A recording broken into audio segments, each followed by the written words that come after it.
നമസ്കാരം. സ്പോട്ട് ലൈവിലേക്ക് സ്വാഗതം. കട്ടപ്പന ഇരട്ട കൊലപാതക കേസിൽ പുറത്തുവരുന്നത് ഞെട്ടിപ്പിക്കുന്ന വിവരങ്ങളാണ്. എന്നാൽ ഇപ്പോൾ പ്രതി നിതീഷിന്റെ മൊഴികളിലെ വൈരുദ്ധ്യം അന്വേഷണം വഴിതിരിച്ചുവിടാനുള്ള നീക്കമാണോ?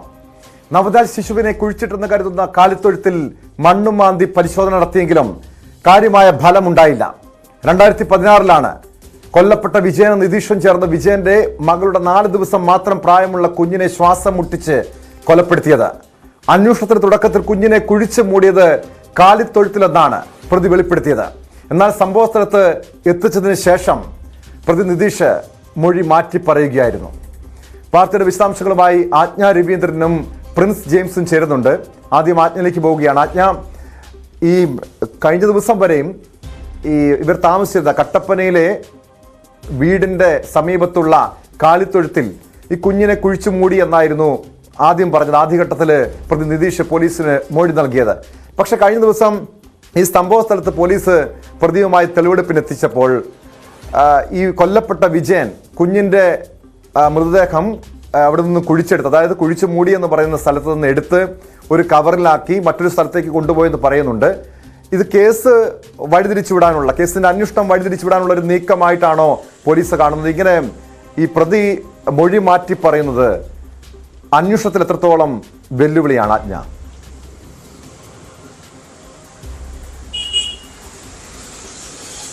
ടോം, ഇപ്പോൾ ഈ കേസിൻ്റെ അന്വേഷണത്തെ അങ്ങേയറ്റം വഴിതിരിച്ചുവിടുന്ന ഒരു രീതിയിലേക്കാണ് പ്രതി നിതീഷിൻ്റെ മൊഴികളിലെ വൈരുദ്ധ്യം കാണിക്കുന്നത്. തന്നെയല്ല, തൊഴുത്തിൽ കുഴിച്ചിട്ടു എന്ന് പറയുന്നിടത്തുനിന്ന് പോലീസ് മണ്ണ് ശേഖരിച്ചിട്ടുണ്ട്. ഈ പറയുന്ന 5 ദിവസം പ്രായമുള്ള ഒരു കുഞ്ഞിൻ്റെ അവശിഷ്ടങ്ങൾ എത്രത്തോളം കിട്ടുമെന്നുള്ള കാര്യത്തിൽ സംശയമുണ്ടെങ്കിൽ പോലും പോലീസിനെ സംബന്ധിച്ചും മറ്റ് ഫോറൻസിക് പരിശോധനകൾ സംബന്ധിച്ചും അവിടുത്തെ മണ്ണ് ശേഖരണത്തിലൂടെയോ അല്ലെങ്കിൽ മനുഷ്യാവശിഷ്ടത്തിൽ നിന്നുള്ള ഫോസ്ഫറസിൻ്റെ അംശമോ മുടിയുടെ അംശമോ ഒക്കെ കണ്ടെത്തിയാൽ തന്നെ ഈ കേസ് അവിടെ ഒരു മൃതദേഹം കുഴിച്ചിട്ടിരുന്നോ എന്ന് കണ്ടെത്താൻ കഴിയും. അതിൽ മറ്റ് DNA പരിശോധനകളുടെയും മറ്റു പരിശോധനകളുടെയും അടിസ്ഥാനത്തിൽ അത് കുഞ്ഞിൻ്റേതാണോ എത്ര വയസ്സുള്ള ആളുടേതാണോ എന്ന് തിരിച്ചറിയാൻ കഴിയുന്ന ഒരു സാഹചര്യം നിലവിൽ നമ്മുടെ ശാസ്ത്ര സാങ്കേതിക വിദ്യയിൽ അല്ലെങ്കിൽ അത്തരം സാങ്കേതികത നമുക്ക് പിന്തുണ തരുന്നുണ്ട്. അതുകൊണ്ട് തന്നെ പോലീസിന് അവിടെ ഇത് കുഴിച്ചിട്ടിട്ടുണ്ടെങ്കിൽ ശാസ്ത്രീയ പരിശോധനയുടെ അടിസ്ഥാനത്തിൽ അത് തെളിയിക്കാൻ വലിയ പ്രയാസമൊന്നുമില്ല. പക്ഷേ ഇപ്പോൾ ടോം സൂചിപ്പിച്ചതുപോലെ സംഭവിക്കുന്നത് നിതീഷ് മൊഴി മാറ്റി പറയുന്നു. ഇതിനനുസരിച്ച് പോലീസ് അന്വേഷണം, ഇപ്പോൾ വിജയൻ ഒരു കവറിലേക്ക്, മരിച്ചുപോയ വിജയൻ ഒരു കവറിലാക്കി കുഞ്ഞിൻ്റെ മൃതദേഹാവശിഷ്ടങ്ങൾ അവിടെ നിന്ന് മാറ്റിയെന്ന് പറയുന്നു. അപ്പോൾ അത് സ്വാഭാവികമായിട്ട് മരിച്ചുപോയ ഒരാളിലേക്ക് വിരൽ ചൂണ്ടുകയാണ്. അയാളെ കൊണ്ട് അത് തെളിയിക്കാനില്ലാത്ത ഉണ്ടാകുന്ന സാഹചര്യമില്ല. അയാൾ മരിച്ചു പോയതിനാൽ അങ്ങനത്തെ ഒരാളെ അയാളുടെ തലയിലേക്ക് ഇത് നീട്ടിവെച്ച് ഇതിൻ്റെ അന്വേഷണത്തിൻ്റെ ഇതിൽ നിന്നും തീവ്രതയിൽ നിന്ന് കൂടുതൽ തീവ്രമായ ശിക്ഷകളിൽ നിന്നും രക്ഷപ്പെടാനുള്ള നീക്കമായിരിക്കാം ഒരുപക്ഷെ നിതീഷ് നടത്തുന്നത്. പോലീസിനെ എങ്ങനെയൊക്കെ വട്ടം ചുറ്റിക്കാമോ ആ തരത്തിലുള്ള നീക്കങ്ങളാണ് പ്രതിയുടെ ഭാഗത്തു നിന്നും ഉണ്ടായിട്ടുള്ളത്. എന്ന് പറഞ്ഞാലും ഈ കേസിൻ്റെ ഇപ്പോൾ 2 കേസുകളുണ്ട്. ഒന്ന് ഈ വിജയനെ കൊന്ന കേസ്, ഒന്ന് ഈ 5 ദിവസം പ്രായമായ നവജാത ശിശുവിനെ കൊന്ന കേസ്. ഈ 2 കേസുകളിലും മുഖ്യപ്രതി നിതീഷ് തന്നെയാണ്. ഇതിൻ്റെ ഈ കൊലപാതകത്തിലേക്ക് മുഖ്യ ആസൂത്രകനും നിതീഷ് തന്നെയാണ്.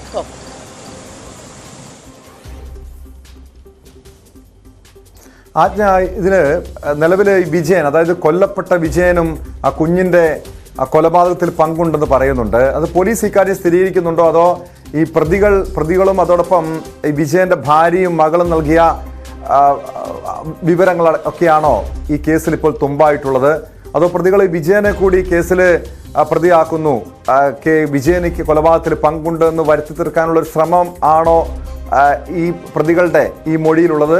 അക്കാര്യം പോലീസ് വിശദമായി പരിശോധിക്കുന്നുണ്ടോ?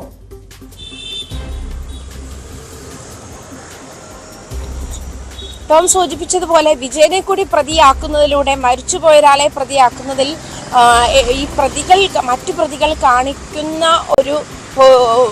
അതിനുള്ളൊരു സാധ്യത ഏറെയാണ്. എന്നിരുന്നാൽ പോലും മരിച്ച വിജയനും ഈ തൻ്റെ മക്കളിൽ ഈ നിതീഷ് എന്ന് പറയുന്ന ആൾക്കുണ്ടായ ഒരു കുഞ്ഞിനെ കൊലപ്പെടുത്താൻ വിജയൻ കൂട്ടുനിൽക്കുന്നു. അതിൽ നിതീഷിന് തൻ്റെ മകളിൽ രഹസ്യബന്ധത്തിലുണ്ടായ കുഞ്ഞാണിത്. പുറം ലോകം അറിയുന്നതിലുള്ള നാണക്കേട് ഓർത്തിട്ട് കുഞ്ഞിനെ കൊല്ലാൻ കൂട്ടുനിൽക്കും. വിജയൻ കൂടി കാല് പിടിച്ച ശേഷമാണ് കുഞ്ഞിനെ ശ്വാസം മുട്ടിച്ച് നിതീഷ് കൊന്നതെന്നാണ് മനസ്സിലാക്കാൻ കഴിയുന്നത്. ഈ കേസിൻ്റെ ആദ്യഘട്ടത്തിൽ പുറത്തു വന്നതുപോലെ പെൺകുട്ടിയെ മന്ത്രവാദ ആവശ്യത്തിന് വേണ്ടിയിട്ട് കുഞ്ഞിനെ ഉപയോഗപ്പെടുത്തുന്നു, ഗന്ധർവന് കൊടുക്കാൻ വേണ്ടി കുഞ്ഞിനെ കൊലക്കി കൊടുക്കുന്നു എന്നുള്ള കാര്യങ്ങൾ പറഞ്ഞ് ബോധ്യപ്പെടുത്തിയാണ് ഈ കുഞ്ഞിനെ കൊല്ലാൻ അമ്മയുടെ കയ്യിൽ നിന്ന് വാങ്ങിച്ചതെന്ന് പറയുന്നു. ഇങ്ങനെ ഇതിൽ നിരവധി കഥകളുണ്ട്. നമുക്ക് വിശ്വസിക്കാൻ കഴിയാത്ത തരത്തിലുള്ള നിരവധി കഥകളുടെ ചുരുളാണ് ഈ കേസിൽ നിന്നും ചുരുളഴിഞ്ഞുകൊണ്ടിരിക്കുന്നത്. ഓരോ ദിവസവും ഇപ്പോൾ നിതീഷിൻ്റെ മൊഴിമാറ്റി പറയലൂടെ പല പല കഥകൾ കോർത്തിണക്കിയാണ് ഇപ്പോൾ നമ്മൾ ഈ ഒരു ക്രൈമിനെ കാണുന്നത്, ഈ ഒരു കേസിനെ കാണുന്നത് തന്നെ. വിജയന് ഈ കേസുമായി ബന്ധമുണ്ട്. കുഞ്ഞിനെ കൊന്ന കാര്യം വിജയൻ പുറത്തു പറയുമെന്ന ഭീതിയിലുണ്ടായ തർക്കത്തിനൊടുവിലാണ്, അതേ തുടർന്നുണ്ട തർക്കത്തിലൊടുവിലാണ് വിജയനെ ചുറ്റിക കൊണ്ട് തലക്കടിച്ച് ഒറ്റയടിക്ക് കൊന്നു എന്നാണ് നിതീഷ് പറയുന്നത്. അങ്ങനത്തെ ഒരു സാഹചര്യത്തിലാണ് എന്ന് പറയുന്നു. എന്നിരുന്നാൽ പോലും ഈ നിതീഷിൻ്റെ മൊഴിമാറ്റം ഇടയ്ക്കിടയ്ക്ക് മാറ്റി പറയുന്ന പോലീസിനെ വല്ലാതെ കുഴയ്ക്കുന്നുണ്ട്.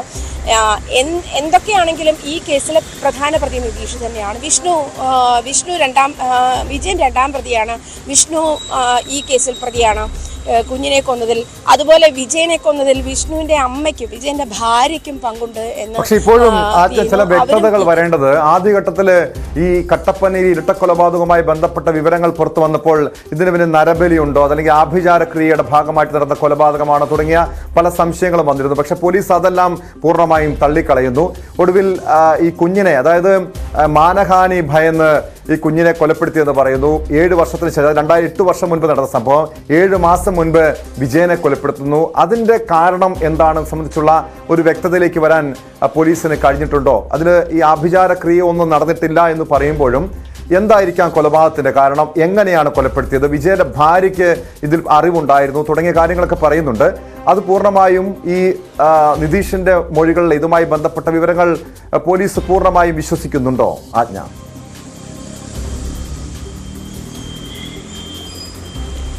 നിതീഷിൻ്റെ മൊഴിയിൽ നിന്ന് തന്നെയാണ് ഇപ്പോൾ നമ്മൾ ഈ കേസിൽ കേട്ടിട്ടുള്ള എല്ലാ കാര്യങ്ങളും പുറത്തു വന്നിട്ടുള്ളത്.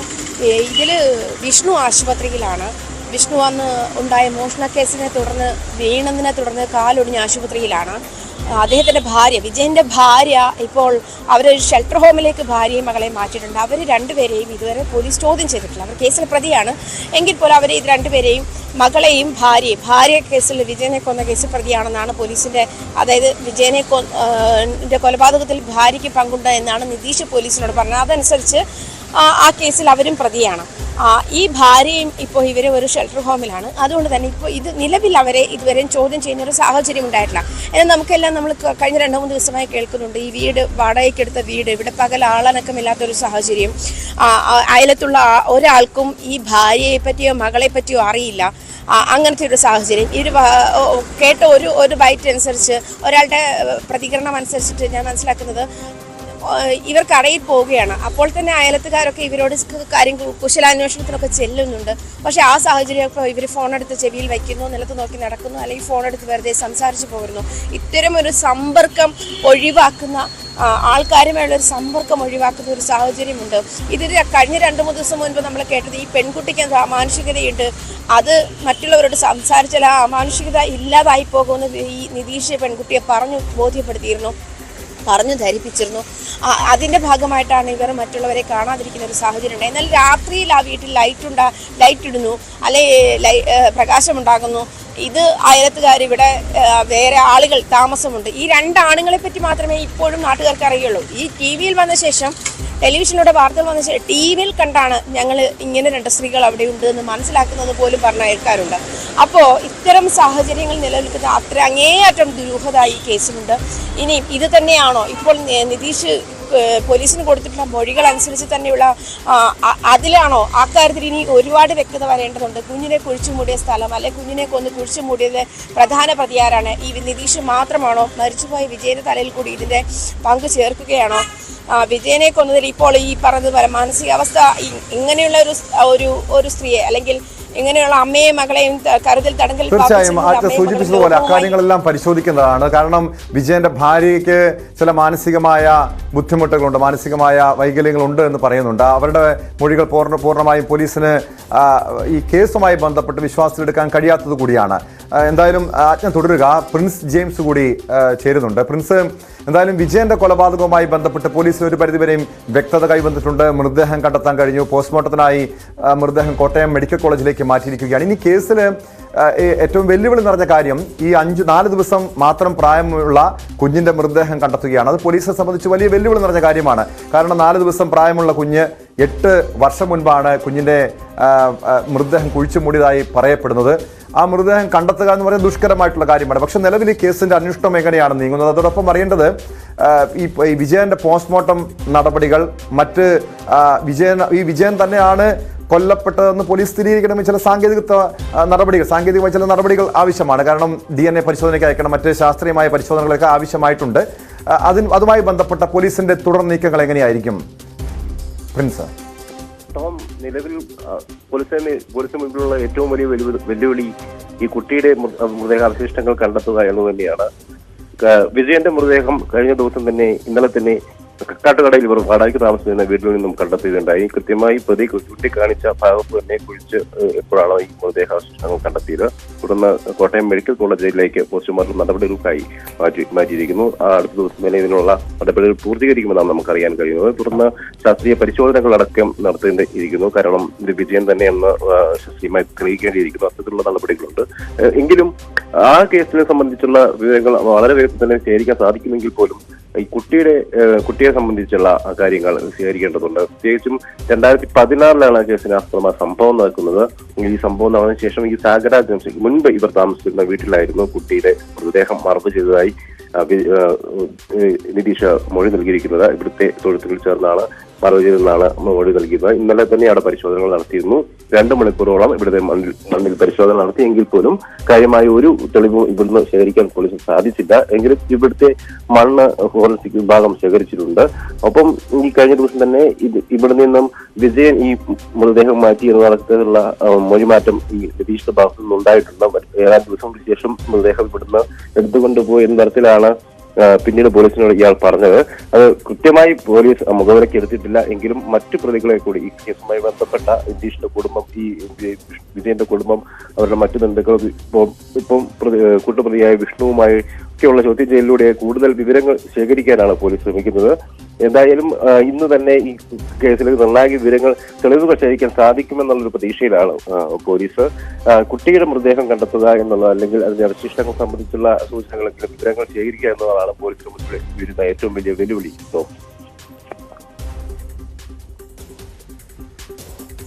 പ്രിൻസ്, ഇപ്പോൾ നിലവില് കേസിലെ മുഖ്യപ്രതിയായിട്ടുള്ള നിതീഷിനെയാണ് പോലീസ് വിശദമായി ചോദ്യം ചെയ്തിരിക്കുന്നത്. വിഷ്ണുവിന്റെ മൊഴിയെടുപ്പ് ഉടൻ തന്നെ ഉണ്ടാകുമോ? അതോടൊപ്പം ഈ കേസിലെ പ്രധാനപ്പെട്ട സാക്ഷികളെന്ന് പറയുന്ന വിജയന്റെ ഭാര്യ, അതായത് വിഷ്ണുവിന്റെ അമ്മ, സഹോദരി, ഇവരിൽ നിന്നും ലഭിച്ച പ്രാഥമികമായ വിവരങ്ങളാണുള്ളത്. ഇവരെ വിശദമായി ചോദ്യം ചെയ്യാനുള്ള സാധ്യതയുണ്ടോ? ഈ അമ്മയ്ക്ക് വിജയന്റെ ഭാര്യയ്ക്ക്, വിഷ്ണുവിന്റെ അമ്മയ്ക്ക് ഈ കേസിൽ പങ്കുണ്ട്, വിജയന്റെ കൊലപാതകത്തിൽ പങ്കുണ്ട്, അറിവുണ്ട് എന്ന് പോലീസ് കൃത്യമായി സ്ഥിരീകരിക്കുന്നുണ്ടോ പ്രിൻസ്? തീർച്ചയായും ഈ വിജയന്റെ കൊലപാതകത്തിൽ വിജയന്റെ ഭാര്യയ്ക്കും കൃത്യമായ പങ്കുണ്ടെന്ന് തന്നെയാണ് പോലീസ് കഴിഞ്ഞ ദിവസങ്ങളിൽ വ്യക്തമാക്കിയിരിക്കുന്നത്. കൃത്യമായി ഇവരുടെ അറിവോടുകൂടിയാണ് മൃതദേഹം മറവ് ചെയ്യുന്നതടക്കമുള്ള കാര്യങ്ങൾ നിർവഹിച്ചത്. പക്ഷേ ഈ പെൺകുട്ടി, ഈ കുട്ടിക്ക് മാനസികമായ ചില പ്രശ്നങ്ങളൊക്കെ ഉണ്ട് എന്ന് തന്നെ ചൂണ്ടിക്കാണിക്കപ്പെടുന്നു. ഇത് ദൈവികത എന്നൊക്കെ ചൂണ്ടിക്കാണിച്ചുകൊണ്ടാണ് ഇവർ പുറലോകവുമായി ബന്ധപ്പെട്ടിരുന്നതെന്നൊക്കെ നിതീഷ് പറയുന്നുണ്ട്. അപ്പം ഈ എല്ലാ രണ്ട് സംഭവങ്ങളിലും നിതീഷിന് ഏറ്റവും കൂടുതൽ ഒത്താശ ചെയ്തത് വിഷ്ണുവാണ്. വിഷ്ണു നിലവിൽ ആശുപത്രിയിലാണെങ്കിലും പോലീസിന്റെ നിരീക്ഷണത്തിലാണ്. അതുകൊണ്ട് തന്നെ അടുത്ത ദിവസങ്ങളിൽ തന്നെ ഈ കേസുമായി ബന്ധപ്പെട്ട് അറസ്റ്റ് ചെയ്യപ്പെടുത്തുകയും കൂടുതൽ തെളിവുകൾ ശേഖരിക്കുകയും ചെയ്യുന്ന ഒരു സാഹചര്യം ഉണ്ടാകും. കൂടുതൽ വിശദമായ ചോദ്യം ചെയ്യലിനോടുകൂടി കൂടുതൽ കാര്യങ്ങൾ വ്യക്തമാക്കും എന്ന് തന്നെയാണ് പോലീസ് കരുതുന്നത്. എന്തായാലും ഒരു മോഷണ കേസുമായി ബന്ധപ്പെട്ട ഒരു അന്വേഷണം, കൃത്യമായ ഒരു ഇടപെടൽ കട്ടപ്പന പോലീസിന്റെ ഭാഗത്ത് ഉണ്ടായതോടെയാണ് ഈ 2 കൊലപാതകങ്ങളാണെന്നുള്ള സൂചനകളിലേക്ക് പോലീസ് എത്തുന്നത്. മോഷണവുമായി ബന്ധപ്പെട്ടുള്ള നടത്തിയ അന്വേഷണത്തിൽ പ്രത്യേകിച്ചും കട്ടപ്പന CIക്ക് തോന്നിയ ചില സംശയങ്ങൾ ഇതിനെ തുടർന്നുള്ള അന്വേഷണത്തിലേക്ക് എത്തുകയായിരുന്നു. എന്തായാലും അവിടുന്ന് തന്നെ ആ വീട്ടിൽ നിന്ന് തന്നെ വിജയന്റെ മൃതദേഹം കണ്ടെത്താൻ സാധിച്ചു. ഒപ്പം മറ്റു ചില കാര്യങ്ങൾ കൂടിയുണ്ട്. ആ വിചാരക്രിയകൾ അടക്കമുള്ള കാര്യങ്ങൾ ഈ വീട്ടിൽ നടന്നിരുന്നോ, ഇതിനുമായി ബന്ധപ്പെട്ട കാര്യങ്ങളുണ്ടോ? എന്തായാലും ആദ്യം കുഞ്ഞിനെ കൊണ്ടുപോയത് ഗന്ധർവന് കൊടുക്കാനാണെന്ന തരത്തിൽ എന്ന ഒരു രീതിയിലാണ് ഈ വീട്ടിലുള്ള സ്ത്രീകൾ പോലീസിനെ അറിയിച്ചിരുന്നത്. അത്തരത്തിലുള്ള കാര്യങ്ങൾ കൂടി പരിശോധിക്കേണ്ടതാണ്. കാരണം ചെറിയൊരു സംശയമുള്ളത്, ഈ കുഞ്ഞിന്റെ കൊലപാതകം 8 വർഷം മുൻപ് നടന്നു. കാരണം ഈ കുഞ്ഞ് ജനിച്ച കാര്യം ഉറ്റ ബന്ധുക്കൾക്ക് അറിയാമായിരുന്നു എന്ന് പറയപ്പെടുന്നുണ്ട്. പക്ഷേ ഈ കുഞ്ഞിനെ കൊലപ്പെടുത്തിയതുമായി ബന്ധപ്പെട്ട, അതോടൊപ്പം വിജയനെ 7 മാസം മുൻപ് വിജയന്റെ കൊലപാതകം നടന്നു എന്ന് പറയുന്നു. ഇതൊന്നും ഒരിക്കൽ പോലും ആർക്കും, നാട്ടുകാർക്കോ ബന്ധുക്കൾക്കൊന്നും ഒരു സംശയം പോലും തോന്നിയില്ലേ? ഒരു രീതിയിലുള്ള സൂചനകളും ആ ഒരു ഘട്ടത്തിൽ പോലീസിന്റെ ഭാഗത്ത്, അല്ലെങ്കിൽ പോലീസിന് അതുമായി ബന്ധപ്പെട്ട ഒരു പരാതികൾ പോലും, ഒരു ചില സൂചനകൾ പോലും ആരുടെ ഭാഗത്തുനിന്നും ലഭിച്ചിരുന്നില്ലേ? ടോം, മുൻപ് ഇവർ കട്ടപ്പന സാഗര ജംഗ്ഷനിലായിരുന്നു താമസിക്കുന്നത്. അവിടെ ആ കാലഘട്ടത്തിൽ ഇവർ സാമാന്യം ജനങ്ങളോടൊക്കെ അടുത്തിടപഴകിയിരുന്ന ആളുകളാണെന്നാണ് നാട്ടുകാർ നമ്മളോട് പറയുന്നത്. തീർച്ചയായും വിജയൻ ഇവിടെ ടൗണിൽ തൊഴിൽ ചെയ്യുന്ന ഒരു വ്യക്തിയായിരുന്നു. അതുകൊണ്ട് തന്നെ ആളുകളുമായി ഇടപഴകിയിരുന്ന ഒരു വ്യക്തിയായിരുന്നു. പക്ഷേ ഈ സംഭവത്തിന് ശേഷം, അതായത് കുട്ടി ജനിച്ച വിവരം നാട്ടുകാരിൽ ഒന്ന് ചിലരൊക്കെ അറിഞ്ഞിരുന്നു. പക്ഷേ ഇതിനോടനുബന്ധിച്ച സമയത്ത് തന്നെ ഇവർ ഈ പ്രദേശത്ത് നിന്നും താമസം മാറുകയും പിന്നീട് ഈ നാടുമായോ ഈ പ്രദേശവാസികളുമായോ അയൽവാസികളുമായോ യാതൊരുവിധ പരിചയവും പുതുക്കാനോ ഇവർ തയ്യാറായിട്ടില്ല.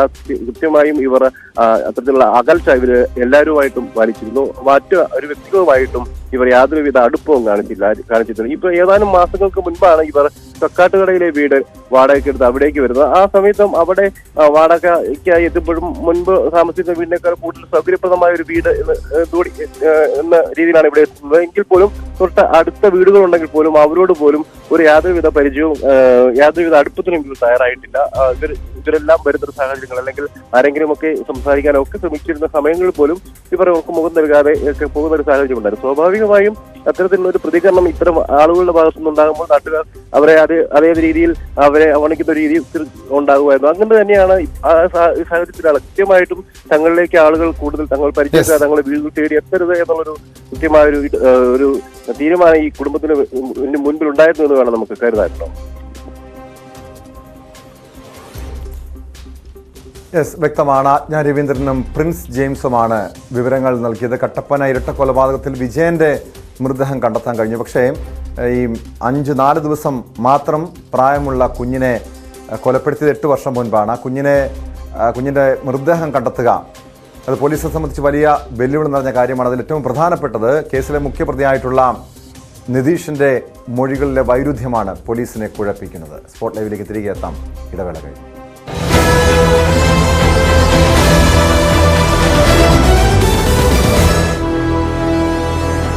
മുൻകതിർ പുട്ട് സോഫ്റ്റ്വെയർ സംഘടനാപരമായ ഇഷ്ടങ്ങളും താല്പര്യങ്ങളും ആഗ്രഹങ്ങളും ഒക്കെ ഉണ്ടാവും. അതിന്റെ ഓരോ ഘട്ടത്തിലും നമുക്ക് കിട്ടുന്ന അവസരങ്ങൾ കൂടുതൽ ജനങ്ങളുമായിട്ട് അടുക്കുക എന്നുള്ളത് പഠിപ്പിച്ചത് ഉമ്മൻചാണ്ടി സാറാണ്. ലോക്സഭാ തെരഞ്ഞെടുപ്പിലെ സർപ്രൈസ് എൻട്രി, ഒപ്പം സർപ്രൈസ് സ്ഥാനാർത്ഥിയും വടകരയിൽ വലിയ തെരഞ്ഞെടുപ്പ് വിജയത്തിന് യോജിക്കുന്ന രീതിയിലുള്ള ഒരു സ്വീകരണമാണ് നൽകിയത്. എങ്ങനെ കാണുന്നു ഇന്നലെ പാലക്കാട്ടുകാരുടെ യാത്രയപ്പും വടകരക്കാരുടെ സ്വീകരണവും? രണ്ടിനെയും ഒറ്റവാചകത്തിൽ പറയാനാണെങ്കിൽ ഹൃദയത്തിൽ തട്ടിയായിരുന്നു. അവിടുന്ന് യാത്രയപ്പ് എന്ന് പറഞ്ഞത് ഒരു ഡിസ്കണക്ഷൻ അല്ല, ഒരിക്കലും പോയി ജയിച്ചു വരാൻ വേണ്ടി എന്നെ അയച്ചതാണ്. ഇവിടെ വന്നപ്പോൾ ഞങ്ങൾ ഏറ്റെടുക്കും, ജയിപ്പിക്കുമെന്നുള്ള ഉറപ്പോടു കൂടിയാണ് വടകര സ്വീകരിച്ചത്. രണ്ടും ഹൃദയത്തിൽ തട്ടിയായിരുന്നു. അതുകൊണ്ട് തന്നെ രണ്ടുപേർക്ക് വേണ്ടി പ്രവർത്തിക്കുമ്പോഴും അതെന്റെയും ഹൃദയത്തിൽ തട്ടിയായിരിക്കും. വടകര എനിക്കൊരു അവസരം തരുകയാണെങ്കിൽ അതിന്റെ പേരിൽ അവർ ഖേദിക്കേണ്ടി വരില്ല. ഈ നാടിന്റെ ഓവറോൾ ഡെവലപ്മെന്റിന്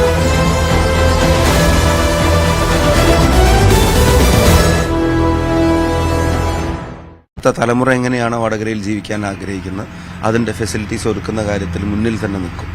ഈ സാധാരണ MLA-മാരൊക്കെ പോകുമ്പോൾ ഇങ്ങനെ കരയാറില്ല. സ്കൂളിൽ നിന്ന് അധ്യാപകർ പോകുമ്പോൾ അങ്ങനെയൊക്കെയാണ് കരച്ചിൽ കാണുന്നത്. അപ്പോൾ നമ്മൾ പണ്ട് കണ്ടു ഉമ്മൻചാണ്ടി സാറ് മറ്റൊരു മണ്ഡലത്തിൽ മത്സരിക്കണമെന്ന്, തിരുവനന്തപുരത്തേക്ക് പോകണമെന്ന് കണ്ടപ്പോൾ വീടിനൊക്കെ അടുത്ത് വന്ന ആളുകൾ കരഞ്ഞു നിലവിളിക്കുന്നത്. ഏതാണ്ട് അതിനൊരു സമാനമായിരുന്നല്ലോ ഈ അമ്മമാരൊക്കെ വന്ന് കരയുന്നത്. ഉമ്മൻചാണ്ടി സാറുമായിട്ട് ആർക്കും കമ്പാരിസൺ ഇല്ല. അങ്ങനെ ഞങ്ങൾക്കൊരു സ്വപ്നം പോലെ അത്രയും. പക്ഷെ അത് എന്റെ പ്രത്യേകതയല്ല, പാലക്കാട്ടെ ജനങ്ങളുടെ സ്നേഹമാണത്.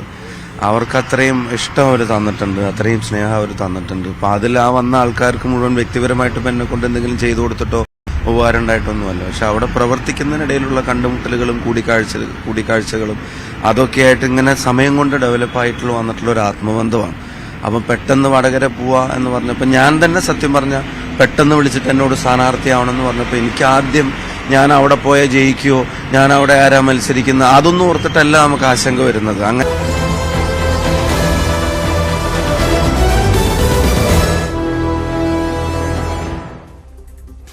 സ്പോട്ട് ലൈവ് തുടരുന്നു. കേരള സർവകലാശാല കലോത്സവത്തിനിടെ നടന്നത് SFIയുടെ കലാപോത്സവമോ? സംഘർഷത്തിൽ SFIക്കാർക്ക് എതിരെ പോലീസ് കേസെടുത്തിട്ടുണ്ട്. KSU പ്രവർത്തകൻ നിധിനെ മർദ്ദിച്ച സംഭവത്തിലാണ് കേസ്. നിധിനെ മരക്കഷ്ണം കൊണ്ട് അടിച്ച് പരിക്കേൽപ്പിച്ചുവെന്ന് FIR-ൽ പറയുന്നു. 6 പേരെയാണ് പ്രതി ചേർത്തിരിക്കുന്നത്. കണ്ടാലറിയാവുന്ന മറ്റ് 7 പേർക്കെതിരെയും കേസെടുത്തിട്ടുണ്ട്. തിരുവനന്തപുരം കന്റോൺമെന്റ് പോലീസാണ് ജാമ്യമില്ലാ വകുപ്പുകൾ ചുമത്തി കേസെടുത്തിട്ടുള്ളത്. സംഭവത്തിൽ പ്രതിഷേധവുമായി പ്രതിപക്ഷം രംഗത്തെത്തിയിരിക്കുകയാണ്. മുഖ്യമന്ത്രിയുടെ മൗനാനുവാദത്തോടു കൂടിയാണ് ചെയ്യുന്നത്. ഞാൻ അതുകൊണ്ടാണ് പണ്ട് നിങ്ങളെല്ലാം വലിയ വിഷമമായല്ലോ നിങ്ങൾക്ക്. മുഖ്യമന്ത്രിക്ക് ക്രിമിനൽ മൈൻഡാണ്. ഇല്ലെങ്കിൽ ഏതെങ്കിലും ഒരു പാർട്ടി ഇതുപോലത്തെ ക്രിമിനലുകളെ നിലയ്ക്ക് നിർത്തായിരിക്കുമോ? ഒരു വാക്ക് പറഞ്ഞാൽ പോരെ. പകരം ഇദ്ദേഹം എന്താ പറയണത്? ഇനിയും തുടരുമെന്നാണ് പറയണത്, അല്ലെ? ഇനിയും തുടരണമെന്ന്. ഇനി തുടർന്ന് ഞങ്ങൾ തിരിച്ചടിയും, ഉറപ്പായിട്ടടിയും. ഇന്നലെ കേരള സർവകലാശാല യുവജനോത്സവത്തിൽ പങ്കെടുക്കാൻ വന്ന KSU പ്രവർത്തകരെ ഭീകരമായി SFI പ്രവർത്തകരും മർദ്ദിക്കുകയുണ്ടായി. മത്സരത്തിൽ പങ്കെടുക്കാൻ പോലും അനുവദിക്കാതെ അവരെ ഭീഷണിപ്പെടുത്തുകയും മർദ്ദിക്കുകയും ചെയ്തു. SFIക്ക് എന്ത് പറ്റിയെന്നാണ് എനിക്ക് ചോദിക്കാനുള്ളത്. ക്രിമിനൽ സംഘങ്ങളായി മാറുന്നു. ഇവർക്ക് ഭ്രാന്ത് പിടിച്ച മട്ടിലാണ്. കലാലയങ്ങളിലെ വിദ്യാർത്ഥികൾ ഇവരെ പരാജയപ്പെടുത്തുന്നത് കണ്ട് SFIക്ക് ഭ്രാന്ത് പിടിച്ചിരിക്കുകയാണ്. എല്ലാ സ്ഥലങ്ങളിലും KSU പ്രവർത്തകരെ ഭീകരമായി മർദ്ദിച്ചു. സർവകലാശാല യുവജനോത്സവത്തിൽ പങ്കെടുക്കാൻ വന്ന കുട്ടികളെ മർദ്ദിച്ച് എന്തടിസ്ഥാനത്തിലാണ്? മത്സരാർത്ഥികളെ പങ്കെടുപ്പിക്കാതിരിക്കുന്ന എന്തടിസ്ഥാനത്തിലാണ്? KSUക്കാർ മത്സരത്തിൽ ജയിച്ചാൽ ഉടനെ അപ്പീലുകൾ കൊടുത്ത് അവരുടെ വിജയം അട്ടിമറിക്കാൻ നോക്കുന്നു. ഇതെന്ത് നടപടിയാണ്? ഇതിനെല്ലാം ഗവൺമെന്റ് കുടപിടിക്കുകയാണ്. വാർത്തയുടെ വിശദാംശങ്ങളുമായി തിരുവനന്തപുരത്ത് നിന്ന് BB വിനോദ് ചേരുന്നുണ്ട്. വിനോദ്, കേട്ടുകേൾവില്ലാത്ത സംഭവങ്ങളാണ് കേരള സർവകലാശാല കലോത്സവത്തിൻ്റെ ഉണ്ടായത്. മത്സരാർത്ഥികൾക്ക് നേരെ പോലും ആക്രമണം ഉണ്ടാകുന്നു. കഴിഞ്ഞ ദിവസം നമ്മൾ കണ്ടത് ഈ മത്സരവേദിയിൽ പരസ്പരം കൊമ്പുകോക്കുന്ന SFI KSU പ്രവർത്തകരെ, പിന്നീട് KSU പ്രവർത്തകരെ തെരഞ്ഞുപിടിച്ച് SFIക്കാർ ക്രൂരമായി മർദ്ദിച്ചുവെന്ന് പറയുന്നു. പോലീസ് കേസെടുത്തിട്ടുണ്ട്. പ്രതിപക്ഷം ശക്തമായ പ്രതിഷേധവുമായി രംഗത്തെത്തിയിരിക്കുന്നു. CPIയുടെ സംസ്ഥാന സെക്രട്ടറി പോലും SFIയുടെ ഈ കിരാത നടപടിയെ പൂർണ്ണമായും തള്ളിപ്പറയുന്ന ഒരു സാഹചര്യം പോലും ഉണ്ടാകുന്നത്. അതായത് രാഷ്ട്രീയത്തിനപ്പുറം ഇതിനകത്ത് ഈ SFI കാണിക്കുന്ന ഈ ഒരു ഗുണ്ടായിസത്തെ അല്ലെങ്കിൽ ഈ ഒരു ക്രിമിനൽ പ്രവർത്തനത്തിനെതിരെ ശക്തമായ നടപടി സ്വീകരിക്കേണ്ടതാണ്. പലയിടങ്ങളിൽ നമ്മൾ ഈ സമീപകാലത്ത് SFIക്കെതിരെ ഗുരുതരമായ പല ആരോപണങ്ങളും പുറത്തു വന്നതാണ്. SFI, അതായത് വയനാട്ടിലെ പൂക്കോട് സർവകലാശാലയിലെ സിദ്ധാർത്ഥിന്റെ ദുരൂഹ മരണം ഉൾപ്പെടെയുള്ള സംഭവങ്ങൾ SFI പ്രതിക്കൂട്ടിലാണ്. അതിന് പിന്നാലെയാണ് ഈ കേരള സർവകലാശാല കലോത്സവത്തിനിടെയും ഈ കൂട്ട മർദ്ദനം, സംഘർഷം ഉണ്ടാകുന്നത്. നിലവിൽ ഈ കേസ് പോലീസ് നിരവധി വിദ്യാർത്ഥികൾക്ക് SFIക്കാർക്കെതിരെ കേസെടുത്തിട്ടുണ്ട്. ഈ കേസിൽ ഇതുമായി ബന്ധപ്പെട്ട് ഏറ്റവും ഒടുവിൽ ലഭ്യമാകുന്ന വിവരങ്ങൾ എങ്ങനെയാണ്? ഈ പോലീസിന്റെ അന്വേഷണം എങ്ങനെയാണ് നീങ്ങുന്നത് വിനോദ്?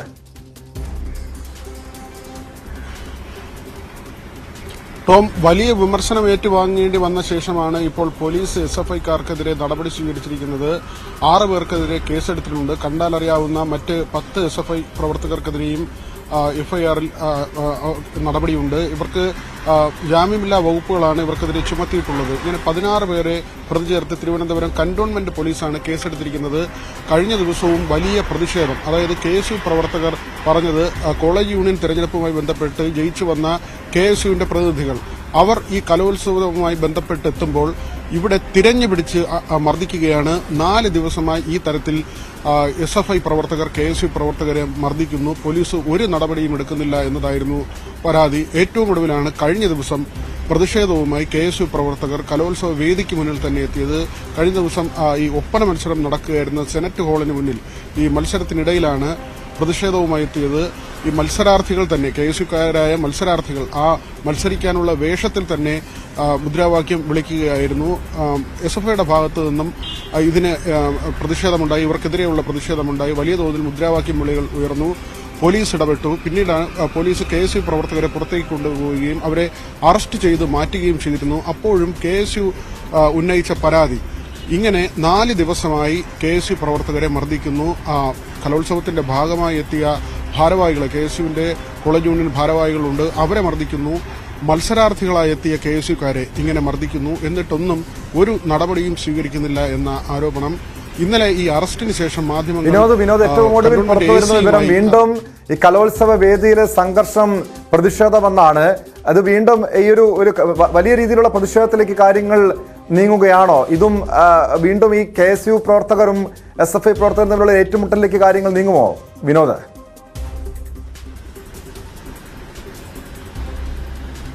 ടോം, നമ്മൾക്ക് ഏറ്റവും ഒടുവിൽ നമ്മൾ ഒരു ദൃശ്യം അത് നമുക്ക് ലഭിച്ചത് കഴിഞ്ഞ ദിവസങ്ങളിലുണ്ടായ സംഘർഷത്തിന്റെ ഒരു ദൃശ്യമാണ്.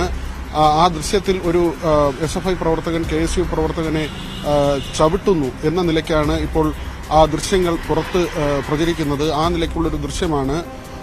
ഇക്കാര്യത്തിൽ SFIയുടെ ഒരു വിശദീകരണം കഴിഞ്ഞ ദിവസം വന്നിരുന്നു. അതിൽ അവർ പറയുന്നത് തങ്ങൾ ആരെയും മർദ്ദിച്ചിട്ടില്ല, മനഃപൂർവ്വം KSU ഈ കലോത്സവം അലങ്കോലപ്പെടുത്താൻ ശ്രമിക്കുന്നു എന്ന ഒരു ആരോപണമാണ് SFIയുടെ ഭാഗത്തു നിന്നുണ്ടായത്. അക്രമികൾ ഇങ്ങനെ വരുന്നു, അല്ലെങ്കിൽ KSU പ്രവർത്തകർ, ഈ കലോത്സവവുമായി ബന്ധമില്ലാത്ത ആളുകൾ, പല കോളേജുകളിൽ നിന്നുള്ള KSU പ്രവർത്തകർ സെനറ്റ് ഹാളിലേക്ക് എത്തുകയും യൂണിവേഴ്സിറ്റി കോളേജിന്റെ പരിസരത്തേക്ക് എത്തുകയും അവിടെ ബോധപൂർവം അവർ സംഘർഷമുണ്ടാക്കാൻ ശ്രമിക്കുന്നുവെന്ന ഒരു ആക്ഷേപവും പരാതിയുമാണ് SFIയുടെ ഭാഗത്തു നിന്നുണ്ടായത്. മാത്രവുമല്ല, ലോ കോളേജ് വിദ്യാർത്ഥികളെ മർദ്ദിച്ചു എന്ന ആരോപണം അവർ തള്ളിക്കളയുകയും ചെയ്യുന്നു. അങ്ങനൊരു സംഭവം ഉണ്ടായിട്ടില്ല എന്ന് SFI പറയുന്നു. പക്ഷേ ടോം നേരത്തെ പറഞ്ഞതുപോലെ സിദ്ധാർത്ഥിന്റെ മരണശേഷം വലിയ തോതിൽ പ്രതിരോധത്തിലായിരുന്നു SFI കഴിഞ്ഞ കുറേ കാലങ്ങളായി. പരീക്ഷാ വിവാദം ഉൾപ്പെടെയുള്ള സംഭവങ്ങൾ, അതിലെല്ലാം തന്നെ SFI ഇങ്ങനെ പ്രതിസ്ഥാനത്തെത്തുകയോ അല്ലെങ്കിൽ SFI നേതാക്കൾ വിമർശന വിധേയരാവുകയോ ചെയ്യുന്ന സാഹചര്യം ഏറ്റവും ഒടുവിലാണ് കേരളത്തിന്റെ മനസാക്ഷിയെ തന്നെ പിടിച്ചുകുലക്കിയ സിദ്ധാർത്ഥിന്റെ മരണം. അതുമായി ബന്ധപ്പെട്ട് ഉയർന്നു വന്ന ആരോപണങ്ങൾ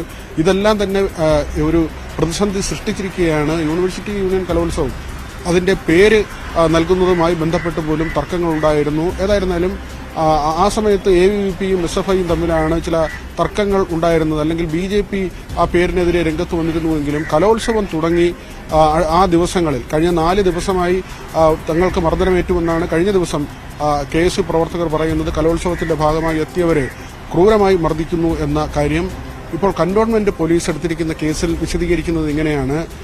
എറണാകുളം സ്വദേശിയായ നിധിൻ KSU പ്രവർത്തകനാണ്. നിധിനെ സെനറ്റ് ഹാളിന് പുറത്തു നിൽക്കുമ്പോൾ 2 പേർ, SFIക്കാരായ 2 പേർ ഈ കോമ്പൗണ്ടിലേക്ക് കൊണ്ടുവരുന്നു. പിന്നീട് കൂട്ടം കൂടി അസഭ്യം പറയുകയും മർദ്ദിക്കുകയും ചെയ്യുന്നു. മരക്കഷ്ണം കൊണ്ടുള്ള മർദ്ദനത്തിൽ നിധിന്റെ പല്ലിന് പരിക്ക് പറ്റുന്നു. ആ നിലയ്ക്ക് FIRൽ കാര്യങ്ങൾ വിശദീകരിച്ചിട്ടുണ്ട്. ജാമ്യമില്ലാ വകുപ്പുകൾ ഉൾപ്പെടെയാണ് ഈ കേസ് എടുത്തിട്ടുള്ളത്. ഇതിൽ 6 SFI പ്രവർത്തകരെ പ്രതി ചേർത്തിട്ടുണ്ട്. അതായത് വിനോദ്, ഈ നിധിനെ മരക്കഷ്ണം കൊണ്ട് മർദ്ദിച്ച സംഭവത്തിൽ മാത്രമാണ് പോലീസ് FIR രജിസ്റ്റർ ചെയ്തിരിക്കുന്നത്. നിരവധി, അതായത് KSUവിന്റെ പരാതി കഴിഞ്ഞ 4 ദിവസമായി KSU പ്രവർത്തകരെ, വിവിധ കോളേജുകളിൽ നിന്നുള്ള KSU പ്രവർത്തകരെ, യൂണിയൻ ഭാരവാഹികളെ അടക്കം ക്രൂരമായി SFIയുടെ നേതൃത്വത്തിൽ മർദ്ദിച്ചു, അവരെ മത്സരത്തിൽ പങ്കെടുക്കാൻ അനുവദിക്കുന്നില്ല എന്ന് തുടങ്ങിയ വിവിധ ആരോപണങ്ങൾ KSU ഉന്നയിക്കുന്നുണ്ട്. എന്നാൽ വിനോദ് സൂചിപ്പിച്ചതുപോലെ SFI ഇത് പൂർണ്ണമായും തള്ളിക്കളയുകയാണ്. KSU ബോധപൂർവം പ്രശ്നങ്ങൾ സൃഷ്ടിക്കുന്നതാണ് SFI പറയുന്നത്. പക്ഷേ ഇതുമായി ബന്ധപ്പെട്ട യഥാർത്ഥ വസ്തുത എന്താണ്? പോലീസ് ഒരു വിഭാഗത്തെ മാത്രം സംരക്ഷിക്കുന്ന നിലപാട് സ്വീകരിക്കുന്നു എന്ന് പറയുന്നുണ്ട്. ഈ കഴിഞ്ഞ 4 ദിവസമായും അക്രമ പരമ്പര ഉണ്ടായിട്ടും പോലീസിനത് നിയന്ത്രിക്കാൻ കഴിയുന്നില്ലേ വിനോദ്?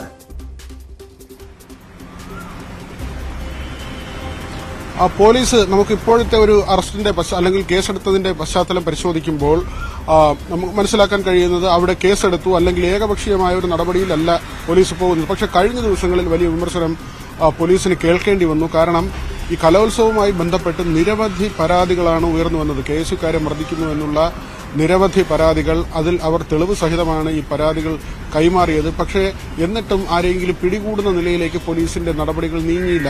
അത് തന്നെയാണ് ഇന്ന് പ്രതിപക്ഷ വിനോദിലേക്ക് എത്താണ്. ഇപ്പോൾ ഒരു ദൃശ്യങ്ങൾ വിനോദ് നേരത്തെ സൂചിപ്പിച്ച ദൃശ്യങ്ങൾ പുറത്തു വന്നിട്ടുണ്ട്. ഒരു വിദ്യാർത്ഥിയെ പുറകെ നിന്ന് പിന്നാലെ വന്ന് ചവിട്ടുന്ന ദൃശ്യമാണ് പുറത്തു വന്നിരിക്കുന്നത്. ആ രീതിയിലുള്ള ഒരു അവസ്ഥയിലേക്ക് കാര്യങ്ങൾ നീങ്ങുന്നു. അതായത് കേരള സർവകലാശാല കലോത്സവത്തിനിടെ യാതൊരു പ്രകോപനവുമില്ലാതെ ഒരു വിദ്യാർത്ഥിയെ ചവിട്ടുന്നൊരു ദൃശ്യമാണ് പുറത്തു വന്നിരിക്കുന്നത്. ഇത് ഏതെങ്കിലും സംഘർഷത്തിന് തുടർച്ചയായിട്ടായിരുന്നോ വിനോദ് ഈ വിദ്യാർത്ഥിയെ മർദ്ദിച്ചത്?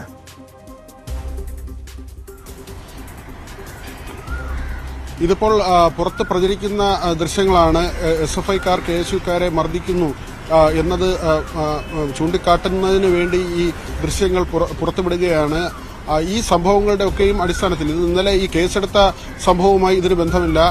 അത് മറ്റൊരു സംഭവമാണ്. പട്ടിക കൊണ്ട് അടിക്കുകയും പല്ലിന് പരിക്കേൽപ്പിക്കുകയും ചെയ്തു. എറണാകുളം സ്വദേശിയായ നിധിനെയാണ് മർദ്ദിച്ചത്. ഈ സംഭവത്തിലാണ് കന്റോൺമെന്റ് പോലീസ് കേസെടുത്തത്. 16 പേരെ പ്രതി ചേർക്കുകയും ചെയ്തു. 6 പേരെ പ്രതി ചേർത്തു. 10 പേർ കണ്ടാലറിയാവുന്ന പ്രതികളാണ്.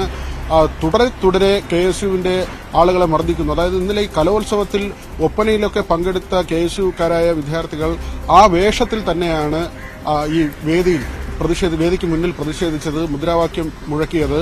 പിന്നീട് പോലീസ് ഇടപെട്ട് ഇവരെ ഈ സെനറ്റ് ഹാളിന് പുറത്തേക്ക് കൊണ്ടുപോവുകയും അവർ ഹാളിന് പുറത്ത് കുത്തിയിരുന്ന് മുദ്രാവാക്യം വിളിക്കുകയും ചെയ്തു. മാധ്യമങ്ങളോട് പ്രതികരിക്കുന്ന സമയത്താണ്, ബൈറ്റ് നൽകുന്ന സമയത്താണ് അവരെ അറസ്റ്റ് ചെയ്ത് വാഹനത്തിലേക്ക് കയറ്റിയത്. അപ്പോഴും അവർ പ്രതിഷേധിക്കുന്നുണ്ടായിരുന്നു. തങ്ങൾക്കുണ്ടായ ദുരനുഭവം, ഈ ക്രൂരമായ മർദ്ദനം, അത് പറയുന്നതിന് പോലും പോലീസ് അനുവദിക്കുന്നില്ല എന്ന പരാതി. ഏതായിരുന്നാലും ഇപ്പോൾ പോലീസ് കേസെടുത്തിരിക്കുന്നു. SFIക്കാരെ പ്രതി ചേർത്താണ് കേസെടുത്തിരിക്കുന്നത്. 6 പേർ പ്രതികളാണ്. കണ്ടാലറിയാവുന്ന 10 പേരുണ്ട്. ജാമ്യമില്ലാത്ത വകുപ്പുകൾ ഉൾപ്പെടുത്തിയിട്ടുണ്ട്. നിധിൻ എറണാകുളം സ്വദേശിയാണ്. നിധിനെ കോളേജിന് പുറത്ത് 2 പേർ പോയി വിളിച്ചുകൊണ്ടുവരികയും ബലമായി കൊണ്ടുവരികയും പിന്നീട് കോളേജിനകത്ത് സംഘം ചേർന്ന് മർദ്ദിക്കുകയും അസഭ്യം പറയുകയും ചെയ്തു എന്നാണ് FIRൽ രേഖപ്പെടുത്തിയിട്ടുള്ളത്. കഴിഞ്ഞ ദിവസം മാർവിനസ് കോളേജിന്റെ പ്രിൻസിപ്പളും ഗവർണർക്ക് പരാതി നൽകിയിരുന്നു. ഈ കലോത്സവം അലങ്കോലമാകുന്നതുമായി ബന്ധപ്പെട്ടാണ് അത്തരത്തിലൊരു പരാതി നൽകിയത്. വിവിധ കോണുകളിൽ നിന്ന്, അതായത് യുവത്വത്തിന്റെ ഒരു കലോത്സവവും അവരുടെ കലാപ്രകടനങ്ങളും നടക്കുന്നൊരിടമാണ്. അവിടെ ഇങ്ങനെ ഒരു സംഘർഷത്തിന്റെ ഭൂമിയാകുന്നത് ശരിയല്ല എന്ന നിലയ്ക്ക് തന്നെയാണ് പൊതുവിൽ ഈ അഭിപ്രായങ്ങൾ ഉയർന്നു വരുന്നത്. ഏതായിരുന്നാലും പോലീസ് ഇപ്പോൾ നടപടി സ്വീകരിച്ചിരിക്കുന്നു. ഈ മർദ്ദനത്തിൽ കേസെടുത്തിട്ടുണ്ട്. കഴിഞ്ഞ ദിവസം കേസിന്റെ ഏറ്റവും വലിയ പരാതി ഇതായിരുന്നു. ഇങ്ങനെ മർദ്ദന സംഭവങ്ങൾ ഉണ്ടാകുമ്പോഴും അക്കാര്യം പോലീസിനോട് പറയുമ്പോഴും പോലീസ് നോക്കുകുത്തിയാവുന്നു. മാത്രവുമല്ല, ഈ മർദ്ദന സംഭവങ്ങൾ കൃത്യമായി ബോധ്യപ്പെട്ടിട്ട് പോലും ആ സമയത്ത് പോലീസ് ആക്ട് ചെയ്യുന്നില്ല, SFIക്കാരെ പിടികൂടുന്നില്ല എന്ന ഒരു ആരോപണം KSUക്കാർ ഉന്നയിക്കുകയും ചെയ്തിരുന്നു. ഏതായിരുന്നാലും ഇപ്പോൾ കേസെടുക്കുന്ന നിലയിലേക്ക് കാര്യങ്ങൾ എത്തിയിട്ടുണ്ട് കേട്ടോ.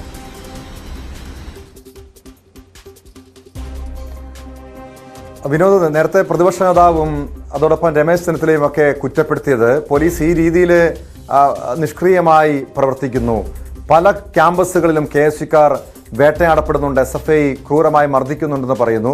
പ്രത്യേകിച്ചും ഈ വിഷയം എടുത്ത് തിരുവനന്തപുരത്ത് നടന്ന ഈ സംഘർഷം, സർവകലാശാല കലോത്സവത്തിനുണ്ടായ സംഘർഷം, ഈ വിഷയത്തിൽ പോലീസിന്റെ അന്വേഷണത്തോട് പൂർണ്ണമായും തൃപ്തിയില്ല, പ്രതിപക്ഷത്തിന് തൃപ്തിയില്ല. KSUവും പോലീസിനെതിരെ രംഗത്തെത്തിയിട്ടുണ്ട്. ഇത് പോലീസ് ഈ കേസ് അന്വേഷിച്ചാൽ, ഈ അക്രമ സംഭവങ്ങളുമായി ബന്ധപ്പെട്ട കേസ് അന്വേഷിച്ചാൽ പൂർണ്ണമായും നീതി കിട്ടും, ഈ കുറ്റക്കാർക്കെതിരെ നടപടി ഉണ്ടാകുമെന്ന് പ്രതീക്ഷിക്കാം. അങ്ങനെ ഒരു പ്രതീക്ഷ പ്രതിപക്ഷത്തിനുണ്ട്. അതല്ലെങ്കിൽ ഏത് രീതിയിലുള്ള അന്വേഷണം വേണമെന്നാണ് അവരുടെ ആവശ്യം?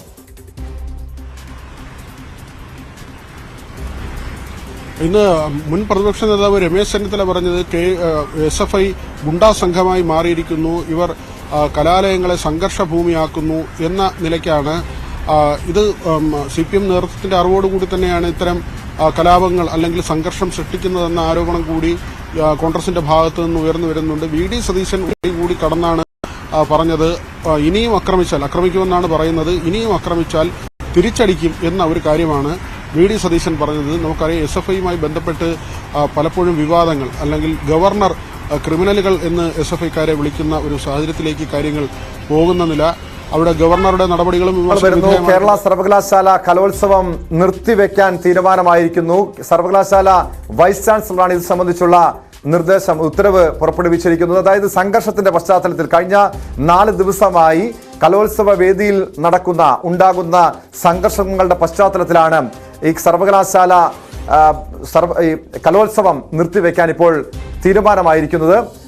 വീണ്ടും VV വിനോദിലേക്ക്. വിനോദ്, ഇത് കഴിഞ്ഞ ദിവസം തന്നെ ഇതുമായി ബന്ധപ്പെട്ട ശക്തമായ നടപടി വേണ്ടിയിരുന്നതായിരുന്നു. പക്ഷെ പോലീസിന്റെ ഭാഗത്തുനിന്ന് നടപടി ഉണ്ടായില്ല. ഈ സംഘർഷം അടിച്ചമർത്താനുള്ള നടപടി പോലീസ് സ്വീകരിച്ചില്ല. ഈ അക്രമികൾ കഴിഞ്ഞാടാനുള്ള അവസരങ്ങൾ തുറന്നു കൊടുക്കുന്ന ഒരു സാഹചര്യമാണ് ഉണ്ടായത്. ഒടുവിൽ ഈ സംഭവത്തിന്റെ എല്ലാം പശ്ചാത്തലത്തിൽ, സംഘർഷങ്ങളുടെ എല്ലാം പശ്ചാത്തലത്തിൽ ഈ കലോത്സവം നിർത്തിവെക്കുന്നു എന്നാണ് മനസ്സിലാക്കാൻ കഴിയുന്നത്. ഇതുമായി ബന്ധപ്പെട്ട ഏറ്റവും പുതിയ വിവരങ്ങൾ വിനോദ്.